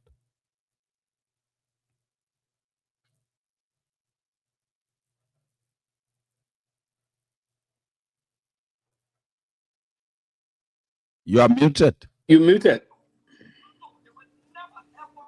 You're muted. Let me appreciate you for the question, and let me say to everyone following, that's a very brilliant question, and I will be tactical about the question. You see, the CDC has survived 22 years of political turbulence and political existence in the democratic wilderness, when people were never active in the historical emergence and formation of the Congress for Democratic Teams. And part of the reasons why the CDC today still exists as this most formidable opposition political party is because of the way she portrays and the way she operates and the way she moves. The CDC would not be like the people that brought April 12, 1980 or the United Party people that were burn tire June 7. I mean, people think that the CDC must go and disrupt democratic processes, and the CDC must go and protest and ransacks, and cause maybe havoc and chaos. I mean, constitutionally, don't get me wrong, it is the right of every Liberian citizen, including a political party, the right to assemble and to exercise the democratic franchise in telling the government to give a redress on their grievances and what they consider as things that do not mean well for the country. The CDC as an institution has always used civil disobedience. She has supported so many different institutions, civil society institutions. Don't forget, The CDC organized different civil society institutions. She had solidarity forces and allied forces across the country that she has supported. You just witnessed the CDC in Bon County, where we have Senator Nagbe, the former chairman of the party, and all of us. You saw what happened, the massive turnout. The people democratically stood that way, and they were talking about how the CDC can come back. They came with force, and they came with the momentum. And you saw even in Grand Basso when we went in Grand Basso. So the CDC went grand leader of recent, Comrade Morris. You saw the euphoria. These were unprecedented, where all of the opposition, major opposition leaders, honor the invitation of our party's 22nd anniversary celebration in the southeastern county, particularly in Grand Jida County, and the southeastern region, particularly in Grand Jida County. You saw how the CDC turned out the people, and with all of the propaganda from Zopeno and all of elements within the Unity Party hostile bureaucracy, they could not derail the revolutionary momentum, the enthusiasm, and the democratic forward march of the masses of the people, the political paratroopers from the southeast congregating into that occasion that represented a huge turnout and created a very strong warning and signal back to Moravia that the CDC and the opposition offer business. So, well, the CDC has its own timing. Comrade Jenkins Morris, I can say this to you. The CDC has its own tactics and techniques, but the CDC will not dance to the political gallery where the Unity Party tactics are. If the Unity Party tactics, is to do into propaganda and mischiefs, well, the CDC will not play into that, because the one who has the CDC as the political leader of the party is not just a political leader, but also somebody who contributed to the peace and security of our country many, many years before his presidential ambition. So you can see how we are engaging civil engagement. That's what we continue to do. So yes, if we do not participate directly, we indirectly participate by giving support to civil society movements. And that's what we do. But there will be a time where the institution will call for a democratic turnout. The CDC usually have been speaking. We have supported stands of protests. The first protest, they usually were represented. That is the CDC. The second protest, we were there. That is the CDC. The third protest, our militants, our cadres, our partisans also. I mean, we don't support and solidarity with stand. And so we can assure you that what will be considered as protests in this country will be led by the surprise elements or element of surprise, where the opposition will come and that conversation is going around. Thank God you mentioned Musa Hassan Beleti and Simon Freeman. The other people are speaking. I mean, those people have not spoken the way they're speaking now. The political paradigm is shifting. The cloud now is getting crowded. I mean, the opposition are coming together very strong, and we might see Baga becoming a one-term president sooner or later, when the opposition shall unite the progressive forces and there be one formation and marching order to the democratic detriment of the man that has been seen all around the country as a reincarnated adult hater who is breaking down all the laws, who is bastardizing the state governance infrastructure, who is circumventing all of the different precepts. I think, Minister Alvin, we said you will close with that, so we can take calls and let's have the participation of the public. This first call online one, your name and where are you joining us from? Thank you. Thank you very much, my dear brother JJ. Thanks also to my astute, very intellectual, educative leader and mentor and teacher, Africa, we say. For the nation, for the public, and focused. Robert. Poker, no time, so we give you 15 seconds. Quickly, 15 seconds. Go ahead, 15 seconds, no time. To the panel for the president examination on national issues. You see, I won't say much because my leader has said it all. Okay. Waka and trust me, they are a one-term government. If a one-term government, it is a privilege to them, President. We are the Liberia people. But and his son, they are not far away from the throne. And every time when our leader mark the podium, I think that's what we said. We have suspended briefly and also that Mr. Plata and his son, they are involved into the political they uncomfortable jobs that have been in come to work our state. Mind you, for Baga, we trying to get Okay. Okay, no time. So we'll leave you there. We'll leave you there, Poker Rubber, and go to line 2 to take this call. Your name and where are you joining us from? Minister Alvin Wusa is Victoria Bar. You got 15 seconds quickly.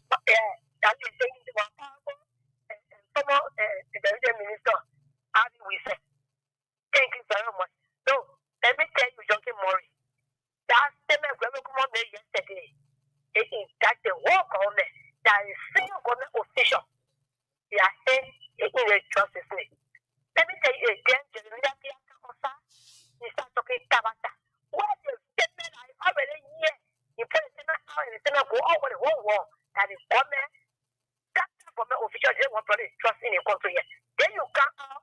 You say it here, you can't talk about information minister. They will listen to you.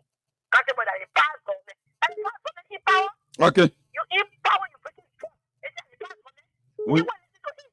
We'll leave you there, Victoria Bar, and go to line 3 and take this call. Your name and where are you joining us from?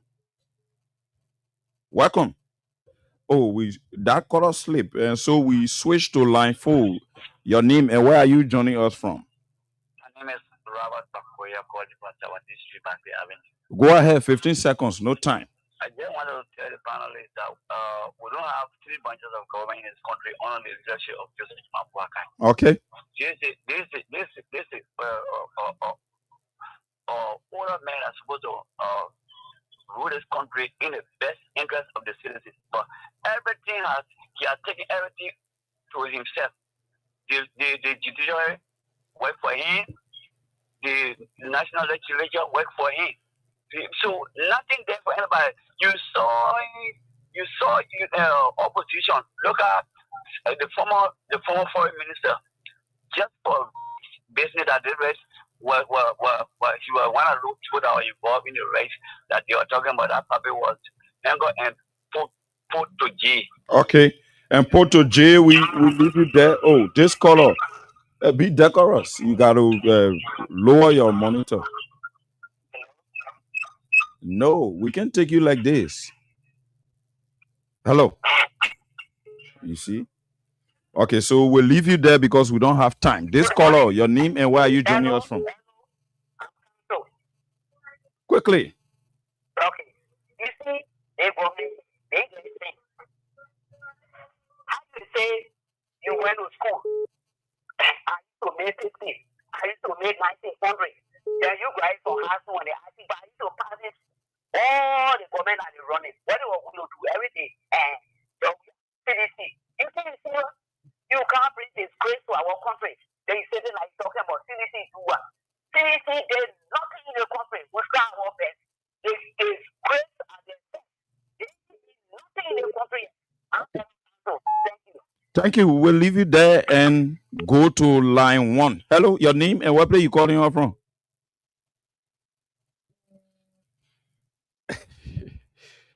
This call. Hello.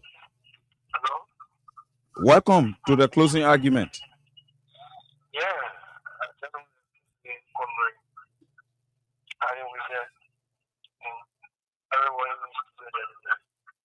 But my point here is when you lack of leadership, lack of everything. So even in your home, even in your workplace, anywhere you go, you need leadership. But there's government lack of leadership.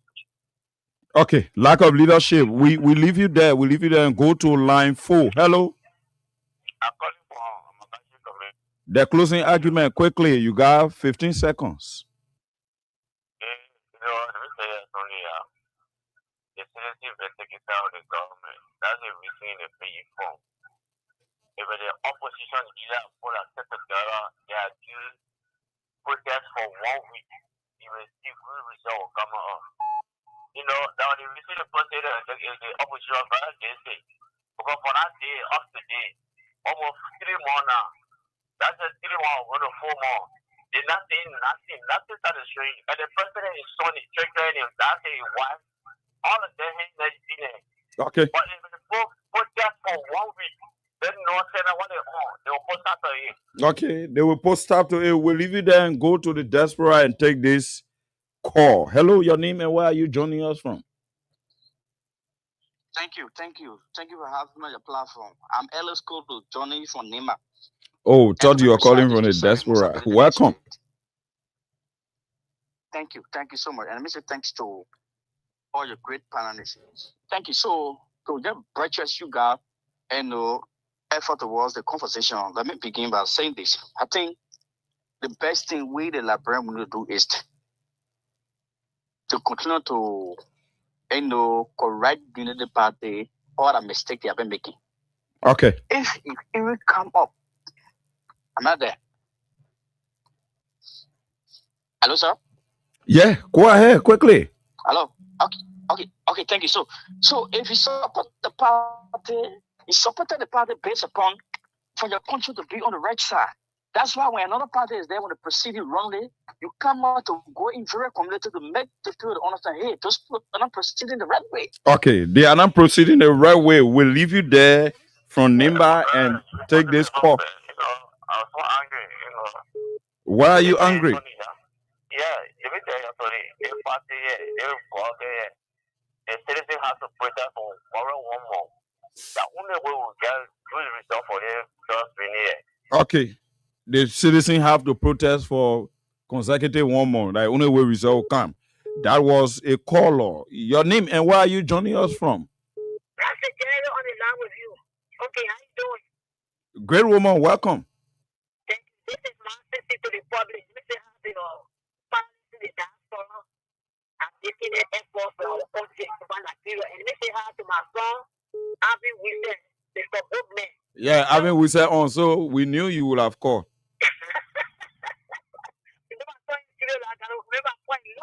All the questions posed to my son, Abby Wilson, he answered all. And they were talking about opening a whole trust issue to go to Liberia to vote or out. They are saying yes. I said, by taking Liberia job, breaking the constitution of our country, taking people for that job, trust me. I want to bring the country about this selecting justice. If the country is ready to move up now, put you out for the night. Say nothing for that thing. Okay.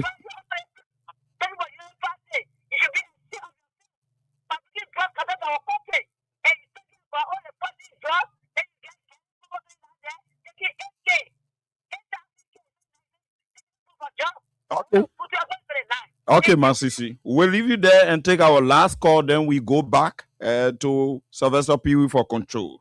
Your name and where are you joining the closing argument from? This call.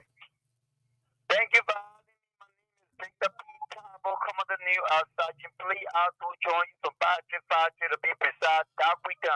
Quickly, you got 13 seconds. Your introduction to 2 seconds. Well, brother, I just said that I have a different thought about situation happening in my country. So, like IG coming off to accuse some government official him in the drug cartel in our country. All of these things are not strange to some of us. But I just want to say this to my president, Uncle Joe. Uncle Joe, do not listen to those boys that are around you. Go for your 110. After your 110, find somewhere to go and hide and enjoy the resources that you wait for. And do not let them to fool you to say, Uncle Joe, go and run. Like bread people no longer trust you to vote you because those guys you brought on board have brought disgrace to your government. They are unserious people, they are criminals, and they just trying to spoil your legacy. So I'm trying to appeal to you that not the president after your 110, please send the people power over to them and let it decide who they want. I will say that you guys still have a good and golden working night. And that was the session, of course. Back to you, Sylvester Pewee. Thank you, Jenkins. Thank you, and that means so have a very pleasant weekend. Thank you.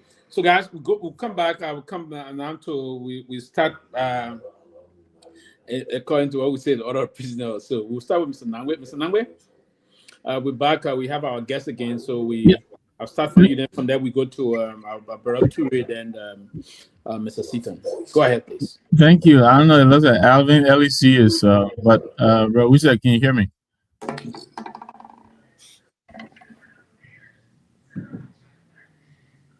Can you hear him, Sylvester? I can't hear you. I think you're muted. I think he's muted. Yeah, I'm hearing you. I'm hearing you. Okay. All right. Thank you.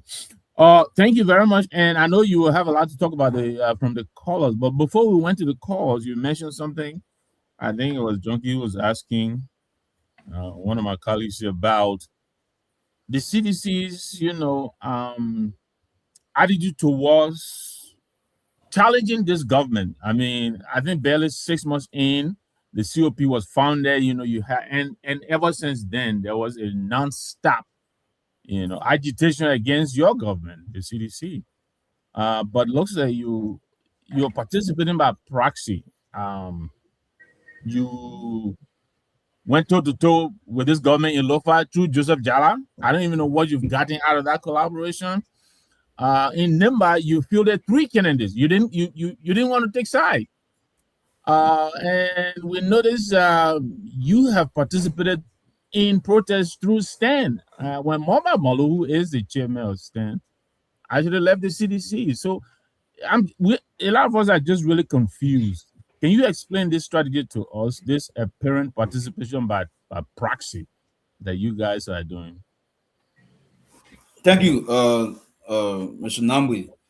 Like I said, the institution is a very unique political institution, and it would disappoint a lot more of people who believe a hostile opposition approach to a hostile government is the best forward march to any democratic process. The CDC is run by a serious political organization. It has its own timing. And like I said in my previous expose, that the political party is recalibrating, is rebuilding processes. As you know, that the party is building a new party headquarters, and the political leader will have to restructure all of the different organs and the different chapters and structures across the country. You are seeing the political leader in the United States of America. He's making the case to and accepting the base of our institution in the diaspora. You've seen that a very big convention, the president, the political leader, made a very big declaration, and it tells you that the party now is moving in what we call pari passu.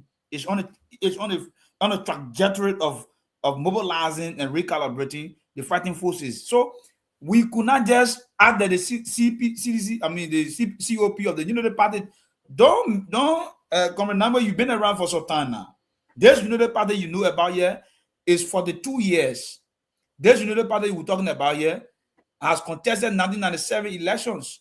This Unity Party is very old politically in the democratic landscape of our country.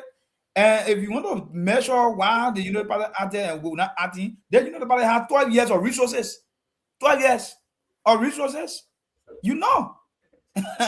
to move, to engage in the political operations, you know very well that they presided over state resources for 12 years. And so it was just necessary enough that right after the inauguration, they organized protest because they have resources.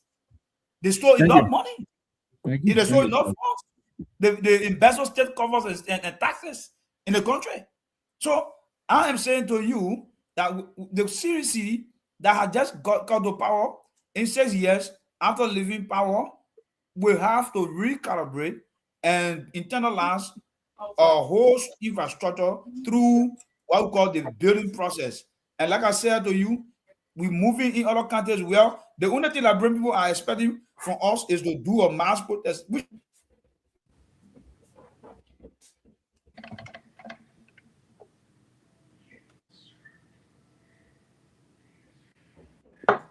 I think there's some technical difficulties Arvin is faced with from his end where he's connecting with us. But I also have to leave. Okay, my time is up. Thank you. Have a wonderful night. Junkies, you intend to run for office? You sound like a I know you're running for office in Peabody. Tell us, man, so we can know. No,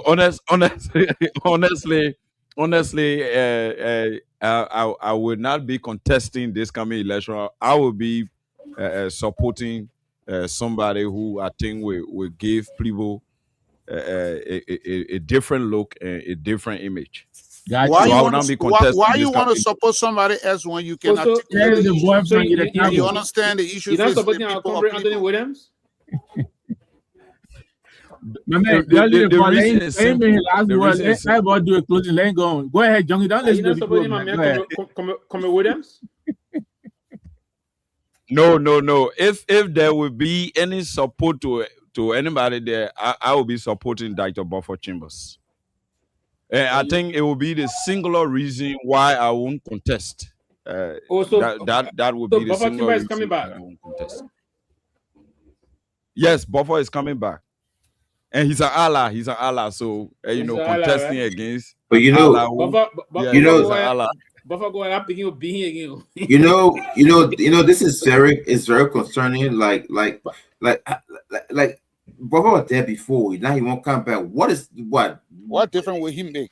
What kind of difference But will you he make? see, I can be saying the thing, and this is unfair.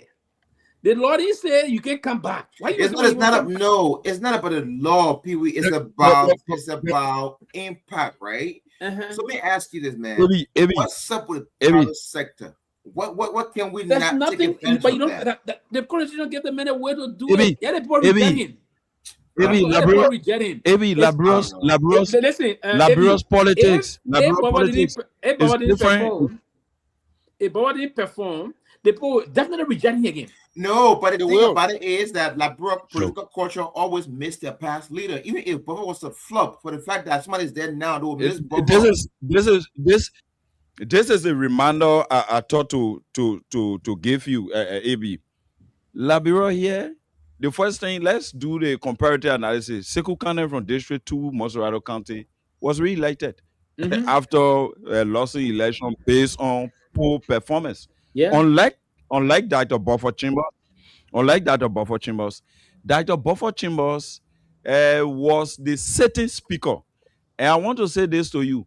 The intellectual counties in Liberia, they usually boot out Cubans.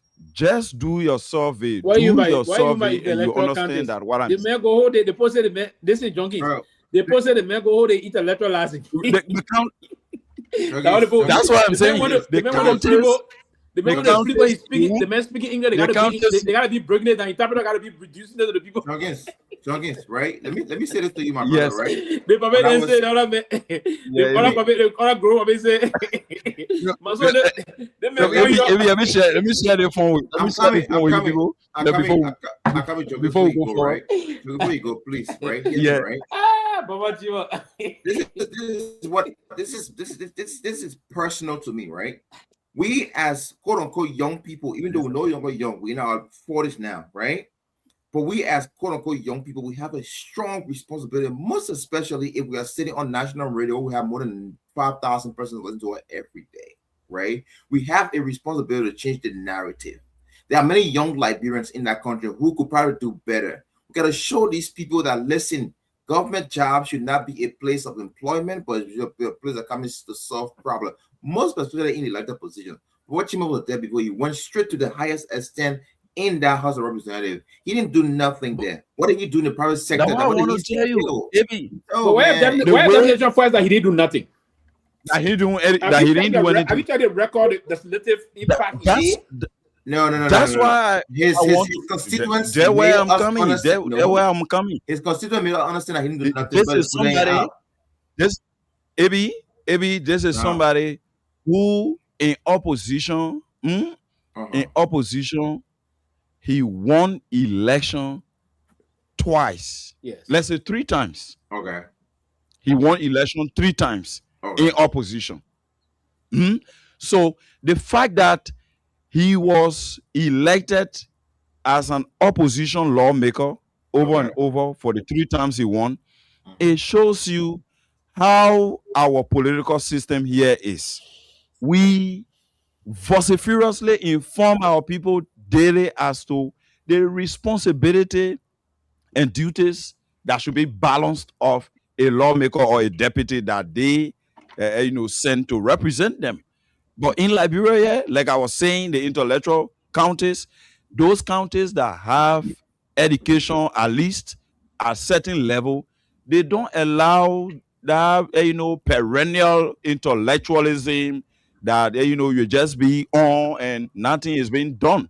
So because of that, you observe that Monserrato, Grand Bassa, Sino, Maryland, these counties, including Bond County, Lofa, these are counties that if you do not perform and you are in the government, whether you are or is you're in the ruling party, you will be booted out by the people because you are in a position.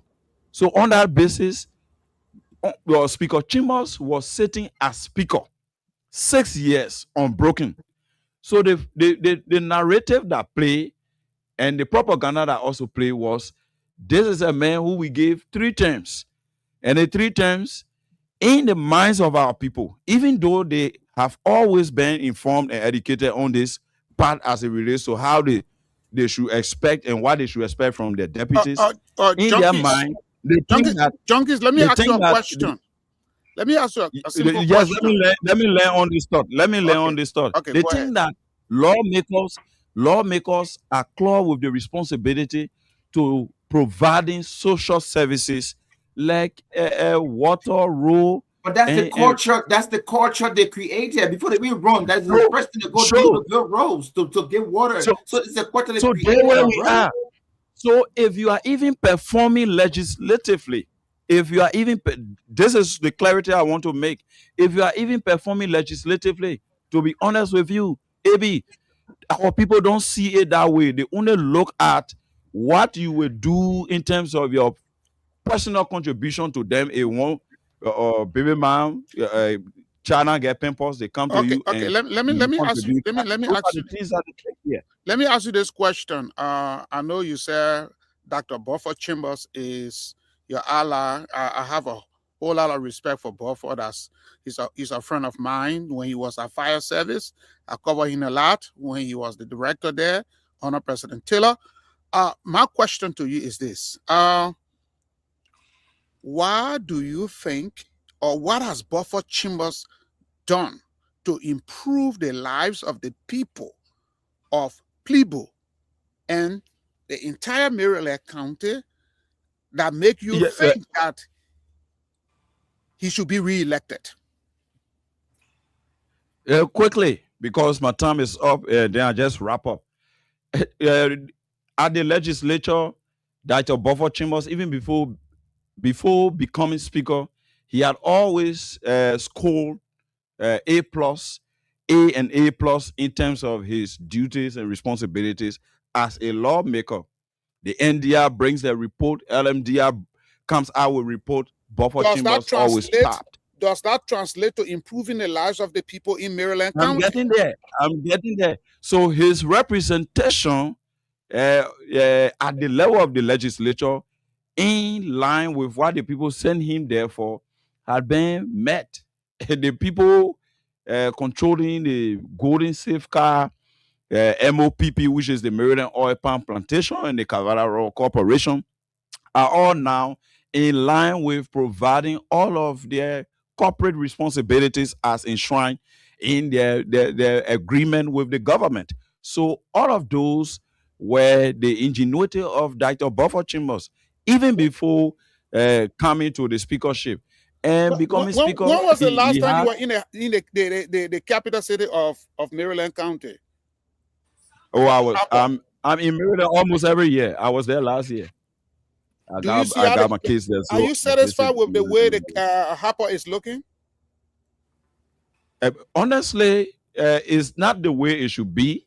But I think, Mr. Sidon, because of time, we'll leave that conversation for another day. Man, get my last question. On Monday. Don't run from me. We will leave that other conversation. Get my last question, please. Maybe the next continuity announcer is on my back, Amy. Let me wait. Let me ask my last question. Let me ask you this, right? You say he did great in the house that his colleagues called him.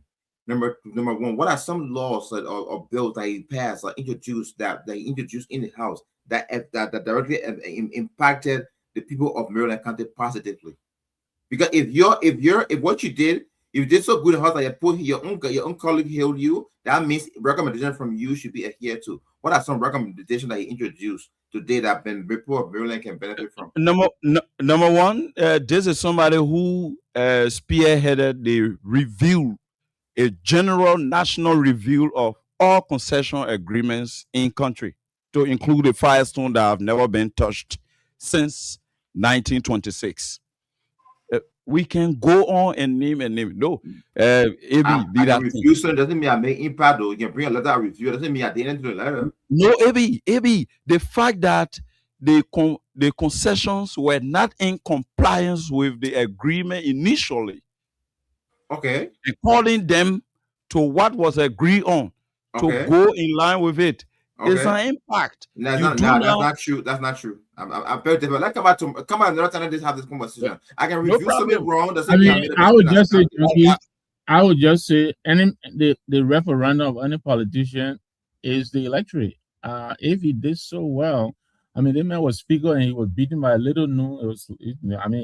Guys like Eric Kent, they don't even come back again. So the fact that's why I said the political modus operandi of our people is as an Cuban, particularly that you have given you've been given the opportunity for 1-2 terms.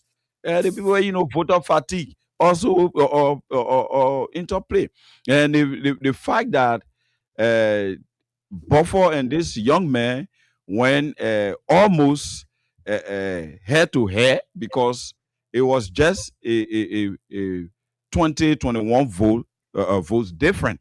So it means that Dopoh still have the confidence of the majority of the people, almost in the case of what happened between the United Party and the CDC at the presidential level. So for Dopoh's performance in Peabody is unmatched. Basically, you guys are not, It's unmatched. Why they defeated him? Remember, I'm telling you, the tribal politics, the voter fatigue. So, I mean, not unmatched. Even if it is unmatched, I mean, they won't defeat him. That's part of everything. Look, I'll tell you something. My brother here is I will tell you, Dopoh suffers. And the man that defeated him, the man was struggling, hungry man. Exactly. Look, few months to the election, the man had buckets full of money. There are pictures of him trying to encourage the people to, because he has failed miserably. I'm surprised. I respect Junkie analysis a lot, but I'm surprised. I'm disappointed. Yeah, you're disappointed. Dopoh is not coming back. He's not. Mr. Nawe, let's leave that discussion for another day. Okay. But unfortunately, if they were to be come to 29, I mean, his career is finished. He's done. Basically, I agree with that. Politically, from a realistic standpoint, if he's defeated 2029, when he defeated, and let me say this: my suspicion here is that I don't think he'll be for Dopoh to win election. You have to pump him plenty of money, and I don't think he's going. I don't think the money is there to spend. Right. And I will say this: as you go, that's going to be a challenge. No more money. Morris, as you go, this is what I will say to you, right? I owe it as a responsibility to conscientize all my fellow young Liberians. Listen, let's stop doing business as usual. We have a more responsibility to teach our young people what it means. We should not have old politicians who didn't do nothing coming every day recycling them. So, Amy, you want me to run? You want me to run? No, I don't know if I want you wrong or not. My point is, I'm not wrong. I'm not there. I'm not from there. I want you to run.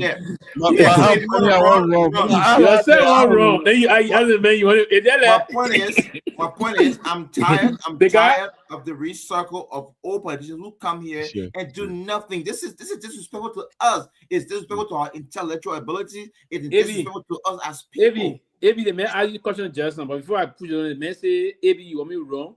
The guy probably Loma, they say the man is already sitting. Is that the man having running somebody lie down? Right, they're doing it. Then you tell the man, "Wake up and sit down." Hey, no problem. The man asking you already. Do you want him to run? Man. If this would be a lesson learned for those opposition that went in power and did nothing, put Buddha out, they put them out for a reason. Let's No, honestly, Buffalo Timber served 18 years in the 18 years in come on now. Both of fatigue also play. Let's be honest. 18 years in the legislature. My understanding is that I got a Maryland background also, right? Because I got a link in Maryland. Buffer Chambers whole role, a line, and other thing. Nobody to do it when they put council and say you intellectualize them. That why I won't close with Pewee because my time is up. Intellectualize them. You got close to that. You got close to them. The time you saw Buffer Timber, DJ's down on my back. DJ's down on my back. The time you saw Buffer Timber spending money the way he was spending money, but then it was down the time he was speaker. And Anthony was not getting him run for his money, so he decided to do this thing. It was already late for him. Yeah, you are desperate. Yes. But trust me, to be honest, and they will be here again. They will be here again. And Pewee, another thing that really happened that I observed, I think he would take cue. Why campaign was going on intensively? Dr. Chambers was at the Capitol building conducting the affairs of the speakership. He went to the county 1 week and a half to the elections. That means he abandoned people. He have been going there. He have been going there. I'm saying he was complacent that he had the people. He would have won. The fellow who was contesting was a little known, did not have the financial strength. He was not, lucrative enough, to pull out a good fight. So all of those, Listen, Anthony William left when he was leaving the district. The man was teaching to do public school. But the man was getting the kino. The man was getting the kino and go across and eat the people. But the man eating baked chicken. And this is why I should have known that Morris is a fanatic or protege or promotion because all of those people speak English. I should have known. I don't know why I didn't catch it. One time, it was 2014 when he was contesting to be senator in Myean County. So we went all over the place. The man used to his American political campaigning. So we're going to Barabo. We're going to Barabo, passing through River G. So TPC and other colleagues who were together, and we try bringing this up, the issue of speaking the big words to people who will not have understanding of what he's saying. So I came out and said, "But that one word to Quidoken, the way you presented, I think where we're going now, you have to change it around because the BB boy and thing, some people will not understand it." So the man said, "No, junkies, I will not change it." And when we reached Barabo, the first thing when the program started, before Buffer spoke, the man said, before we can commence anything, let us observe libation. That thing made everybody possible laughing. You go into people way in the bush that you say libation. The man said we should observe traditional libation. So what he said is true. All in the butches, Buffer used to be speaking the big book. I'm offended, man. That Barrow, call him Bush. I'm from Barrow. Why those were I'm really offended now. Mr. Let's consider fixing your rule. Then you can come with another debate.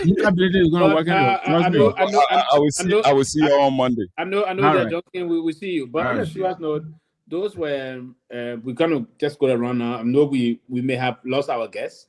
Yeah, due to some technical difficulties. But I'm seeing some comment in the comment section. They say you're faking a job to make the government look bad, adding a light one. No, I don't think Martin. No, he wouldn't fake it. Johnny in the back. Okay, he wouldn't fake it. But honestly, you know, quickly the next 2 seconds on. 5 seconds on this Timber thing. But you should understand better. If you should be an intellectual, call yourself a PhD, you don't go in the village and start speaking all kind of nonsense to the people you think. So, and it's part of the reason why And Anthony Williams started his whole issue. Anthony Williams started living with the people. A man will go, you'll get on the kino, you'll go across. He started teaching to those small high school, elementary school, junior high schools. Sit to the people, the evening, they will eat together, they will do things. I mean, now the only strategy to beat a speaker and you don't have money, the strategy he deployed really work in his favor. And folks will have to learn that. I know very well as a communication student, you never communicate with people that won't get you. That's nonsense. It's useless. So I don't know if all the effort he did to learn. But honestly, even if he were to go back now and start speaking our pidgin Liberian English, they will beat him. He's not going to. I don't see him coming back in the 2029 elections.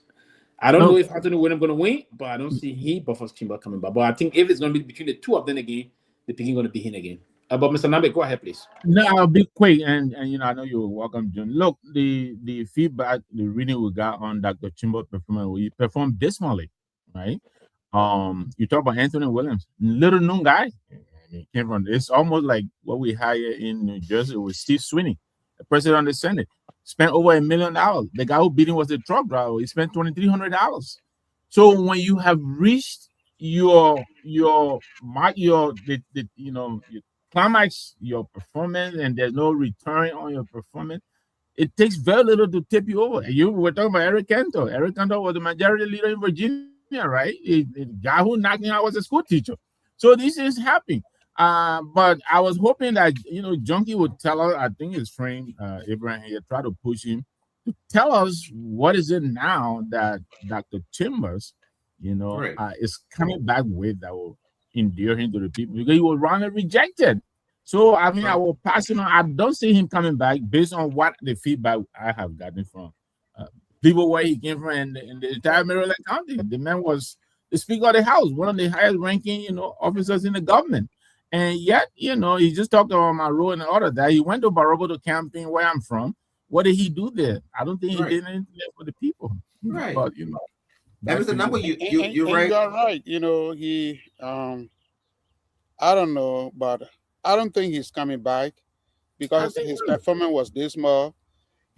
He spent almost 2 decades in the national legislature. There is nothing he can show that has improved the lives of Marylanders. Nothing. We all saw the last election he lost when you were handing peanuts to people to vote for him, thinking that they would have voted for him. The people don't want money. The people want you to improve their lives. The people want you to teach them how to fish so that they can fend for themselves. The people don't want handouts. This is going to all those who wants to lead Liberia. The people do not want handouts. The people want you to create the atmosphere, the avenue for them to improve their lives. They don't want you to sit in government. You give them peanuts.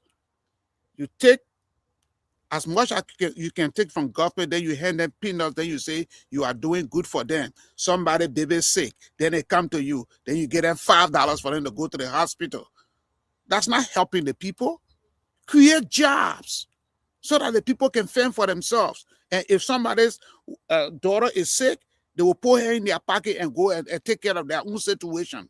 But our Liberian politicians, instead of them improving the lives of the people, they want to give the people handouts, and they want the people to continue to be depending on them. And that's what Buffer Chimba did, and that's why he was rejected, and he's coming back again. He will be rejected a second time. Fair enough. Johnny, welcome. Yeah, man. Thank you, Pewee. And I'm so excited about the brightness of this today's presentation is so good. The colors are good. And I think we are doing well on the closing argument. I want to just jump in quick to the discussion. I've been hearing you guys talking about the election in Maryland with Dr. Buffer Chambers and the rest of the team. This is a Liberian political problem. The hand-out issue, Brother Seaton, is the reason why all people are in power today. That's how they have won. Because our people themselves sometimes, look, we have a lot of work to do. New progressive. We have a lot to do to educate our people in this country to know what voting means to them. to know that to vote it means your problem should be solved collectively. Meaning that the economy of your community will be improved such that when you sell your bitter boy, your cocoa, your plantain, your whatever you sell, you will get income from there and take care of yourself. But until we can work together to get our people to understand these things, it's difficult. I'm speaking as an experience, a victim of, I mean, I'm not say a victim, but I mean, an experienced person who contested election in local county, that I traveled the longest. Imagine the work I did in Liberia. Everybody know I've been a rural worker, real community-based worker. But I did not have what it took. I'm sure people may have heard on news why I did not win the election. And every time I went to, everyone there knew me for what I've done, for doing humanitarian work, helping communities to develop their own development initiatives to do some things. But our people need to know that if a politician comes, I go to a people campaign. After speaking, I left $10,000. The who comes after me after I leave comes and leave $100,000 on the ground in the town. The whole town busts out with yelling, "Whoa! That means election is done." I'm telling you something. My people know. I know. I know. I'm That's saying the to you. reality. Yeah, That is violence. Listen. I went to 130 more towns in Lopa from Seleke. I can tell you each district how many towns are there. Seleke has 17 towns. Soso has 43 towns. Myean has 108 towns. Kontebore has 37 towns. Kolango district has about 40, 43, 44 towns. Poya has the high number. I can't get a number. Maybe around 75, 80 towns. Brown has about 10 towns. I went to every place around in that place. You understand? And took my time to speak to them, to tell them why election is this, why you will elect me, how I should work for you, how you will benefit. They didn't hear that. But somebody just went. They had truck of money behind them. When they arrived in the town, and they killed something like goat or chicken in the town, everybody celebrating. And he said, I said, I'm here, I'm from CPP, because after they have CPP program. So one is CPP, that means a victory. They don't speak for 10 minutes, they don't say anything. They don't discuss anything about what will be happening in the country, how do we work. All you want to do is leave 15,000, 20,000, 200,000 on the ground. I joined the poor man, you know what I'm saying, that went to go see what I can help to change it at the level legislature. I leaving 5,000 in the ground, 10,000 on the ground going. My money is nothing. Now one person money there. Maybe that money that leader said at the time she will take it and go use it for your house. Because they know that Mr. X or Mr. B coming behind me, he will bring 100,000 for the town. So like Buffer Chima, right? We talk about Chima with Maryland. And why not play for a very good one? I want to play. I really like, I like one time that my brother called Kudoke. Kudoke right behind Kudoke right behind Peabody there, going towards the Kavala. Night later, right? The people in Maryland County have been with Baba Chima for almost like 2 decades, like the sit-down said. Since 2005. The people looking for in that town. Baba Chima goes there, he stays in the rubber bush at the Kamara Rock Company guest house all along. He goes to Peabody, his association with Peabody was not that, open, right? But generally, everybody that been in the House of Representatives or Senator, they're not working for the people. Because the way you work for them is the way you will allocate a budget. People do not need you to get them money from your pocket. No. Allocate a budget and make sure you use your oversight that whatever is allocated for Myean County, people solo care, or what you care, or what you care, it must go there and serve them. It must go and serve them. You see? And when you carry the messages at crown, and all of us here, and all contest in carry the message to the point in community, they will not listen to you. Just say, I will say, and you leave 100K on the ground. You feel that town. And they make it, they make brought 100,000 to the town. They don't have time for what you have said, anything substantial or real. That is the problem with Liberian electorates. And they don't even ask, how did he get the 100,000? Where did he get it from? To ask who can ask me, man. But the thing is though, and let me say this, right? I think you guys are right in a lot of ways, and I'm a strong proponent of a revolution in Liberia of young people who means well for the country, right? And I always, every moment that I have when I'm in Liberia, I try to come together, try to do some little mentorship with young people, at least for what I think I know now, right? Because we are all victim of this system. God had to bless me to come to this country where before I realized, when I realized, for me to really hone in on what my principles are. Sometimes you don't blame these people. Sometimes, right? To your point, Yes. Mr. Nami, it's about education, sensitization, right? A lot Right. of Right. a lot of local nonprofits leave from here or Liberia to go.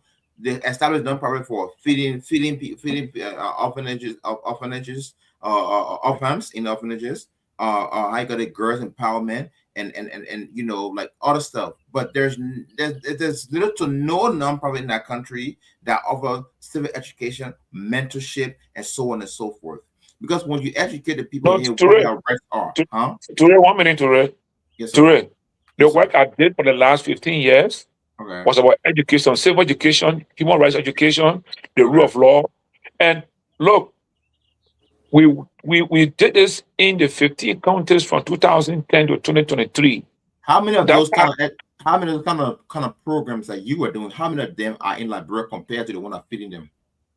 no. Yeah, then you write on that note because the one Right. I'm feeding them and doing other things, they are more than those are doing education. But our concern was behavior change Right. and be concerned about. We're also concerned about people knowing their rights, about their constitutional rights, their rights on the justice system, you know, and how they can advocate for themselves and their community.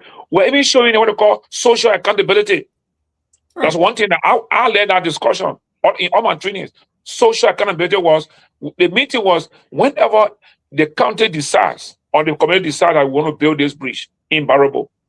The chiefs there, the Ome Lawrence Kowa, the primary chief for Woja Chief done in Barabo. You are one of those that I work with over and over. That make sure if the government comes to do anything here, you ask for the BOQ, ask for all the details, and you'll form a committee in the committee to see how this work is done, so that the work is done in line with what is prescribed on the document. Because what they are providing for you here is for your enjoyment and for your services. If you stay here, if the bush will build a concrete bridge, they come and build a plain bridge here, it will fed you. Around the country. That's true, right? That's true. But there's another thing. What I think, and I could be very wrong, right? And I stand to be corrected. Those who got much idea on that, please educate me. But when you trace back to this whole thing about handouts and favor from people, it goes back to, it got very rampant right after the war. If you remember during the war, remember during the war, Liberians, the refugees, for those who were displaced in our own countries, were depending on CRS, the Red Cross, for handouts. Yes, for food, yes, for feeding, yeah. alcohol, and stuff like that. Yes. This thing lasted for as long as the war lasted. Yes. 15 years. Back to that, right? We got back to from that. Liberians got used to begging for things, to where Liberians would left the country, came here, got well established a little bit, went back home, we started doing good. We got used to that, right? So now it became a national norm of begging for things in that country. That's why you are right, 100%. Right. 100% correct. Those that leave from here, like, bro, we don't go on vacation. It's more of a humanitarian trip than vacation. I consider going to Punta Cana, Jamaica as vacation than going to Liberia, right? Because when I go to Liberia, why on Punta Cana? No, because that's why I went. That's why I've been, right? But Toure, what you are saying, right? You may attribute it to the Civil War, but that mindset, was ingrained in the Liberian people's psyche before the Civil War. That's true. That's true. Like when Uncle come visit the house, Uncle leave the father. You see, it was ingrained. That's true. Even at the national level, the government was always looking outside there for assistance. True. Rather than using the resources to improve the lives of the people. Right. You're right, Siton. That's one of that is important. And then the war exacerbated the whole thing. And it's still happening today. And I was telling you, it is rampant now. Right. And it is rampant now. And then the legislator, according to tangibles, and when you are elected, you have to show tangibles. That means to say you have to take the yes. So there is no oversight. That's true. They abandon their official function of what? Appropriation and oversight. True. You appropriate the money, the budget comes, you say, okay, I'm from Niku Town, that's where I grew up. Okay, I'm from Niku Town, I represent the people of the borough of Niku Town in Maserado County. Well, I want XYZ done in Niku Town, and this is the budget that I want to be allocated in that budget. Maybe they put that money there. Then I make sure that whosoever is implementing in my office provide that supervision. And they gave me that report and I take it to what? The plenary say, look, based on the budget, these projects were executed in Nikutown. Right. But it is the other way around. They gave you the money. They gave you maybe $100,000. You take about $10,000, you spend it on the people, then you said are tangible. Then you take $90,000, you put it in your pocket. You know, Mr. Seaton, and the thing that around the corner that I really don't see a serious thing is this thing about town hall construction. Right, town hall, a big display, a big market, town hall. This town hall issue. So now, as a look, do they really measure the impact of town hall on the community? Is that what they really want? Is that what they really need in a community to go build a town hall? Right. So the town hall started to put on use it. But what I'm saying, most places I went to be with my colleagues here, you go to town hall. The town hall is full of goats and animal feces. Yeah, because they are imposing on the people. Exactly. Instead of going to the people and finding from the people, what are your problems? What do you need the government to help you with, to help you survive? No, but you can't hold the government on that. You know, that's a system that the international community you can hold the government responsible in a sense that the government is supposed to provide that education. Exactly. Then I will agree with you for that. But the other partners will tell the people you need every time we need area for the people to gather. In some cases, Johnny, you travel intensively across the country. In some cases, you have sometimes they put meet in the heart of the town, right? Yeah, yes. When the meeting that we have meetings on that when sometimes they when it rain, everybody's on there. So policy may God keep the soil. They say there's a need to at least put town hall in major towns. I agree. But the things are being abused. Hand pumps on both. Rather, the young girls who believe entertained or saying they walk to the creek for water or going so but don't even some hand pump. It just laid aside to get them and use the hand pump now for drinking and other drinkable and usable activities. But yeah, there's a need for growing education on those things. And that is why I think in part of our work, maybe we'll go for meeting as this platform. We're gonna try next year moving forward to allocate a day every week to discuss these issues. We all do the research to help inform our people as we move towards election because it affects all of us. So the way our people vote, the way we all vote affects all of us because if we vote for people who will just be after showing off. I mean, I know of things that happen in my own country now that sometimes some guys will get angry with me when I'm on this show. They say, Johnny, you from Lofa. Why do you speak like this? I said, no, forget about being from Lofa. I'm a Liberian. I want to see what's happening good for Liberian people, for all of us. I want to get out from here and get in my car and drive to anywhere in any part of Liberia and enjoy myself. Look, Maryland is one of the good part of the country nobody understands. Especially the Southeast, Maryland, Grand Crew, the Southeast. This is a place where the people raise on their own cattle. I went in your town in that Barabo area. I went in that town in my calculation. The cattle in that town are more than the population of human beings in that town. I'm telling you seriously. And the kind of breed of cattle they raise there, the cows and all that thing, is different from the breed of cow and things that come from Mali and Guinea. You know, you understand? Saying that, right, Mr. Nyenwolo, I think I actually have a non-profit, right? It's called Prescribe, like prescription. It's geared towards mentorship and capacity building for young boys, right? But it's not like young boys, like pretty much who grow up father figure in their life. But because I realized that, having that without father in life would have created some form of a stigma. So I just took it. I just wanted to just mentoring young boys, and actually, we 501c3 accredited, by the federal government, stuff like that, and we trying to push that way. But to your point, I think it is good that we do this kind of education because it all falls into what I'm trying to do in Liberia. When I was in Liberia in April this year, I had a couple of young guys who I met with them. We sat down, we talked, and I said, hey, listen, I'm not running for office. I'm not here for money. I'm not here to give you money, but all I can say is, well, how can I help you guys see and discover the better version of yourselves, right? But it pulls me back to the reason why some of these guys behave the way they behave. Many of them, politicians take advantage of them because politicians are like the highest spender to a certain extent in that country because why they want to keep that favoritism from the people. So I was sitting one day at the restaurant, some restaurant there in Congo Town, right before the Philadelphia church, right? in the little fence right there. I was sitting there one time eating. I had a business meeting with a lady, and then while we're eating, this lawmaker walked in. I'm not going to call his name. He walked in, and he and some of the guys, they just want to have dinner, whatever it is. So that when he walked in, I recognized him. I said, "Oh, is that?" I said, "Oh yeah, that was him." I said, "Okay, cool." And he looks familiar. So they ordered the food, like I think 3 or 4 to 8.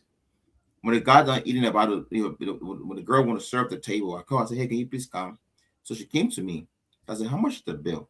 So she gave me the bill. The bill like around maybe $80 or whatever it is. So I took the money. I said, "I pay for the bill. Don't tell him I did it. Just come, go do everything.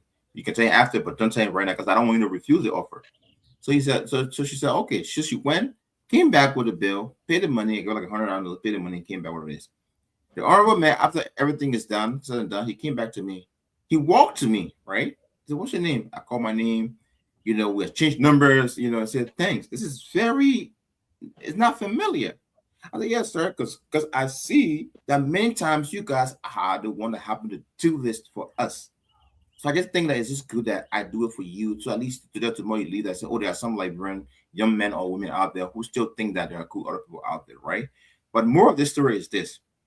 When you put the pressure on these lawmakers to say, "Hey, listen, well, I want this, we want that, we want this, we want that," you put it in no position for to be dishonest and be corrupt. Because it comes to a time where in a country where there's no accountability, yeah, they can get it, and the constituents or the people around there, and they want to keep that facade of being the leader around there, they will do things like this. So I think it's a national call. Like to your point, I think I support that. Even if it's 30 minutes a day or one of these days where we can all just come here and discuss some of the ills in our society and find a way, hey, what can we do to, mitigate, some of these things. I think it'll be a great thing. And most Liberians, and at least most people, we're told it's 100%, maybe only 2 will listen, but at least it was 2 that we never had before. And it goes on and on and on. But I think I welcome it, so far. Yeah, and Yeah, so thank you, man.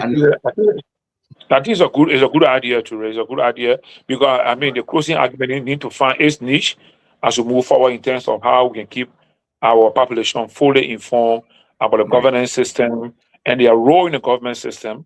They are not just receivers.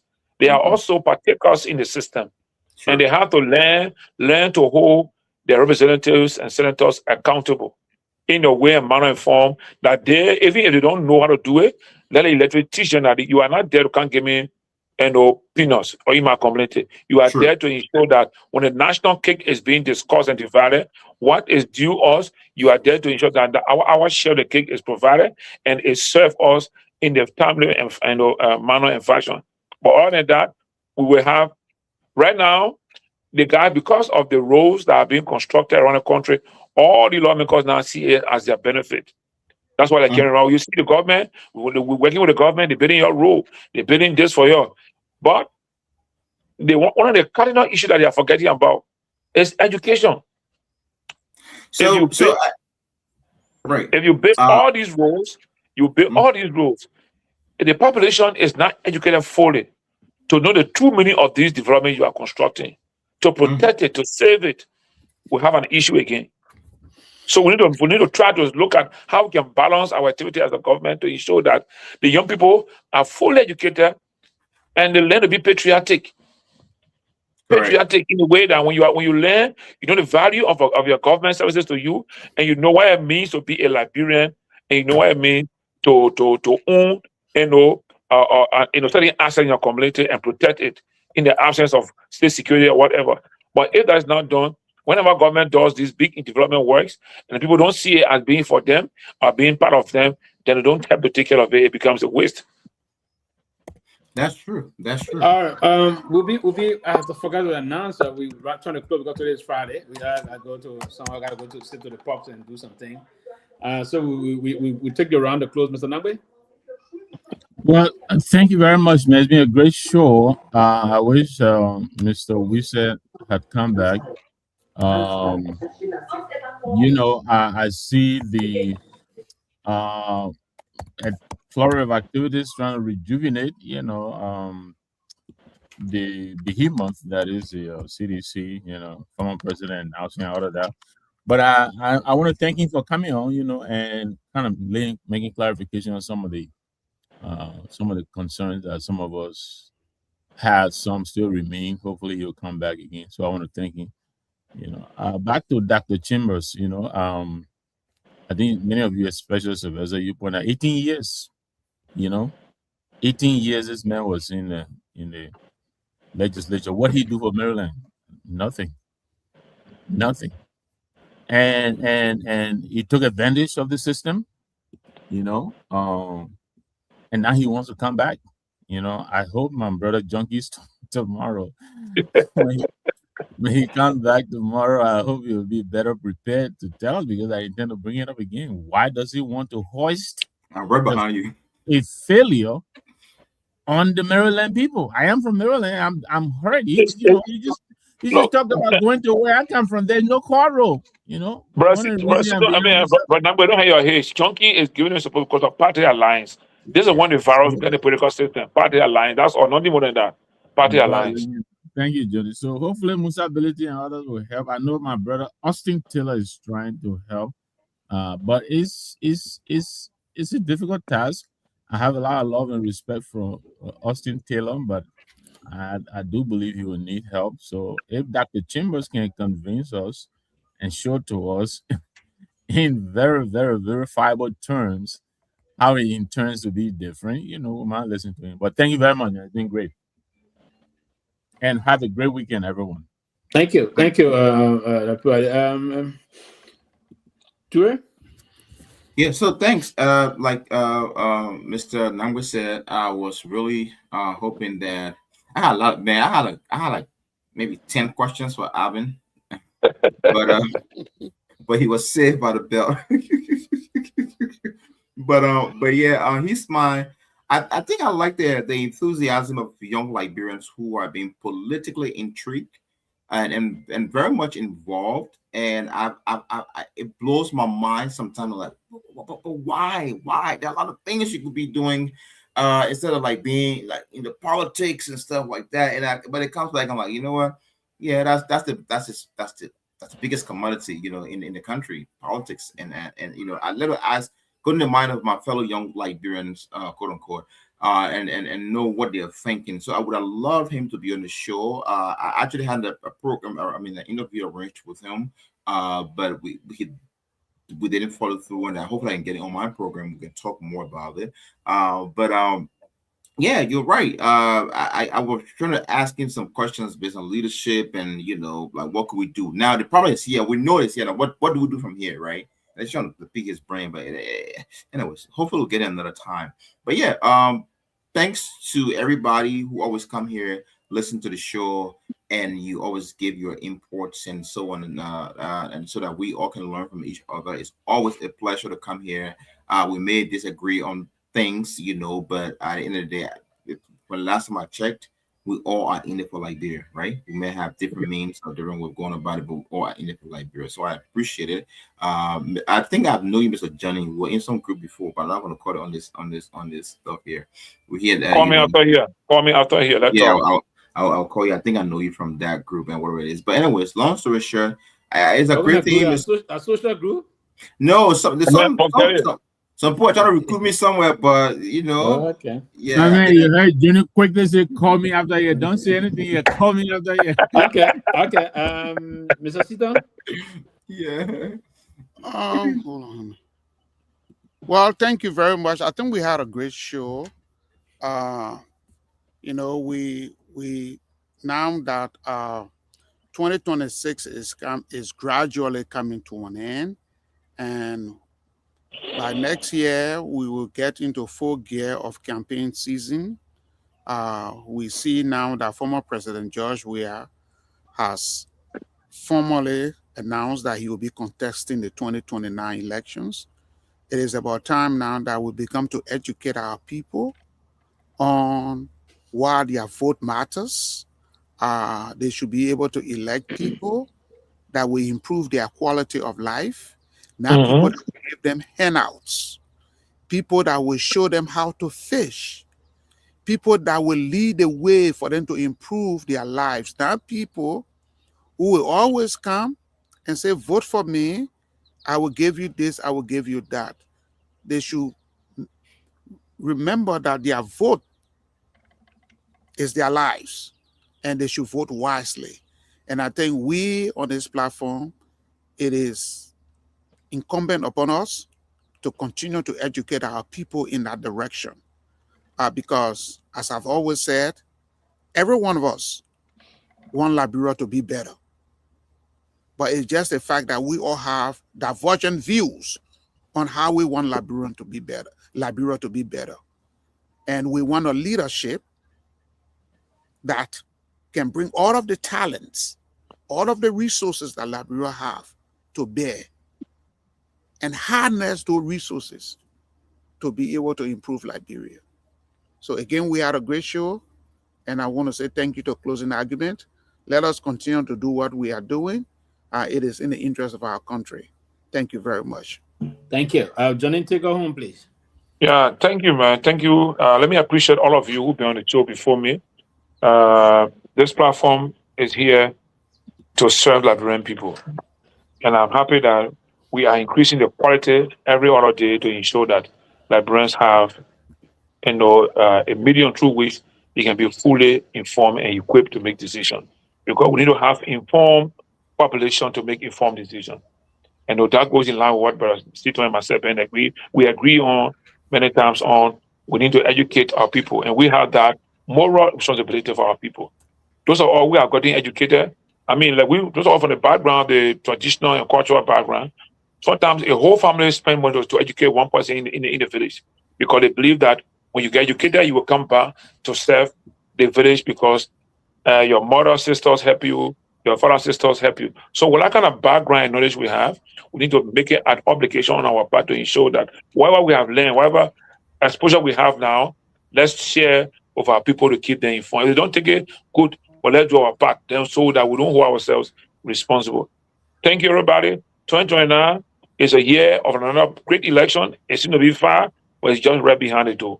But good night, everybody, and have a good and safe weekend. I mean, for the amount of, quick information, Dr. Moniba lost his son, his nephew, his big brother's son, and little boy should stay with him a lot of time to do some work. So tomorrow is Clarence Moniba, he lost one of his, it is his son culturally, but we call him nephew to the Western civilization, but in our Liberian civilization, African civilization in from Lofa, your brother's son is your son. And so he lost this fellow 2 weeks ago, and tomorrow is the funeral. And so we can all call and extend sympathy to him. So thank you and good night, everybody. Sympathies. Thank you, and thank you to everybody, and good night. And we'll see you. Hope have a pleasant weekend. We're also going to see you again, hopefully on Monday. Thank you and bye bye. Thank you.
Disappointment.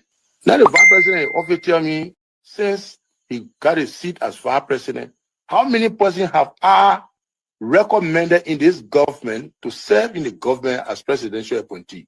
0. Every appointment in Nima County was done by him. He and I would discuss something as a brother. To implement it, you will bypass me and do different things.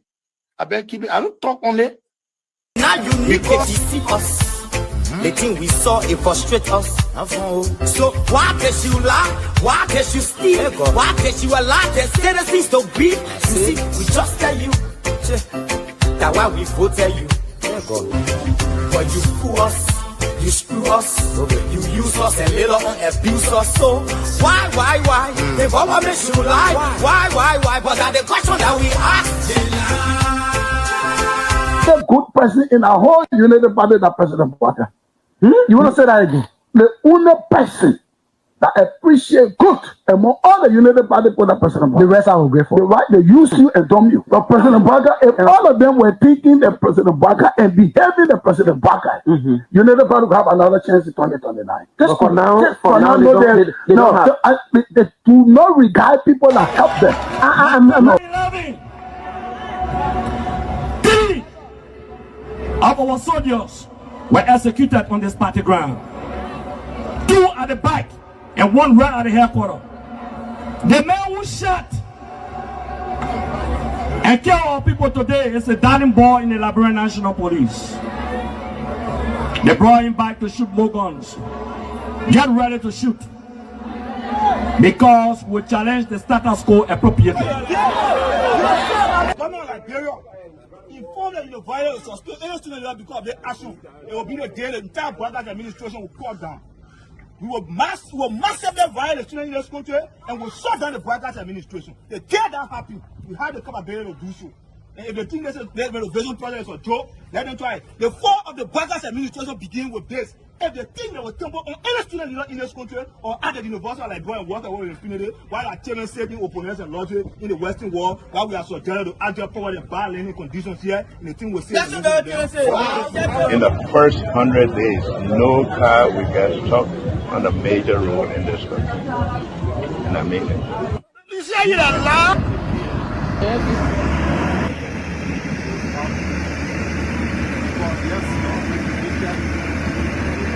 It's going down.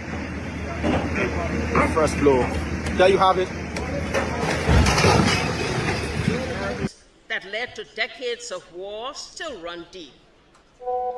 But so too does the longing for reconciliation.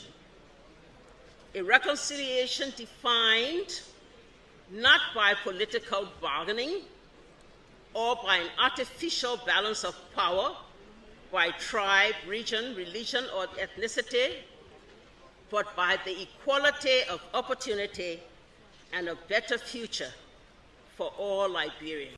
Boga can lie, the government, all the ministers in the government, they can lie. They don't put all hustle, they put a hustle, they lie. Everything they say, they never say the truth. Today, the supporters of His Excellency Joseph Boakai presents him as a poor man from Lofa and assert that he will understand the plight of the poor people. Fellow Liberians, do not be fooled.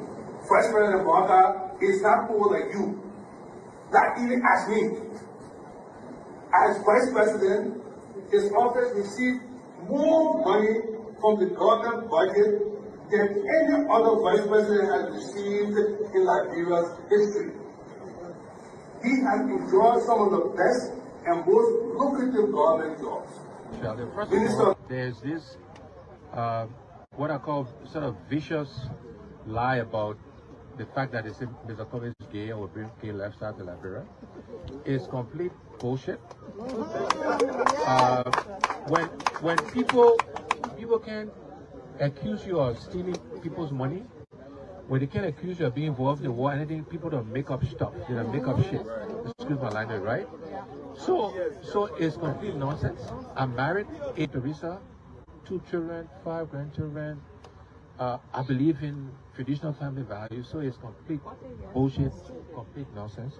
Jamaku, the young man, vice president, young man that vice president, the major so 500,000. I mean, Jamaku, the major went to I forgot that Jamaku. The majors went to Ghana, the fit, and they may bring it all company in the country. I mean, Kun can reach yourself. Kun man, you know, Kun, but I want to sophisticated, quiet, hardcore rule in Liberia. But Liberia, when 2029 come and pass, then you finally leave. Mission is completed. Now, what the rules of engagement? When the war ended, the guy said, the captain, the commander said, mission complete. there wune Alphas, all men of both. Everywhere there is no school, I will put school. And everywhere there is school and school in bad condition, I will renovate it. I told them, towns and villages, everywhere you will have lights in a town for children to play and people to see. I told them, every town will have safe drinking water.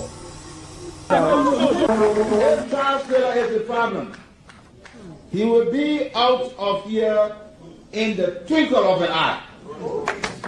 And I say, let well-meaning Liberians come home. If we respect this constitution, a government formed in Accra is a violation of Article 1 of the Constitution. Let them come home. Let that government be formed in Monrovia. The government that capital road, small there road, B road, all kinds of. I think the reason Joseph Boakai will not do much because the old man, the papa is suffering. The papa loves the country, but he can't make it. The criminal there around him, they sophisticated than him. They are sophisticated criminals, so they can't make it. Your league Costa, God know how to pay people. It's just simple. Costa that accused everybody here but himself. Everybody, we join, we accuse Joe, he killed Joseph Boakai. Boakai still living. Joe, no, you leave my brother. He made me senator. He almost made Joseph Boakai president until he screwed up. We gave God the glory. Yeah. Well, Boakai, when he screwed, he said, oh, we don't want to make sure we will fought for him to be reconciled with the president. And then the people who fought for him. Look, your league Costa, you will come. And Costa on a podcast, he said, they don't been calling me. Okay. The time you were calling me for me to kind of Boakai, did I put it on radio? That immaturity to do what he talks about. And I guarantee you, when we finish, there will not be a winner or the loser. Today we all wear the jersey of Liberia, and the victory belongs to the people, to the peace and to our democracy. As we begin to build upon the foundation of this new Liberia, I, George Seleke Kromah, the new president, will first give thanks and praises to the Almighty God for the blessing He has bestowed upon our country. And I say, my people, thank you, We elect on 85 irresponsible men what they happen to the country. We elect on 85 irresponsible men to govern this country, not to be very irresponsible.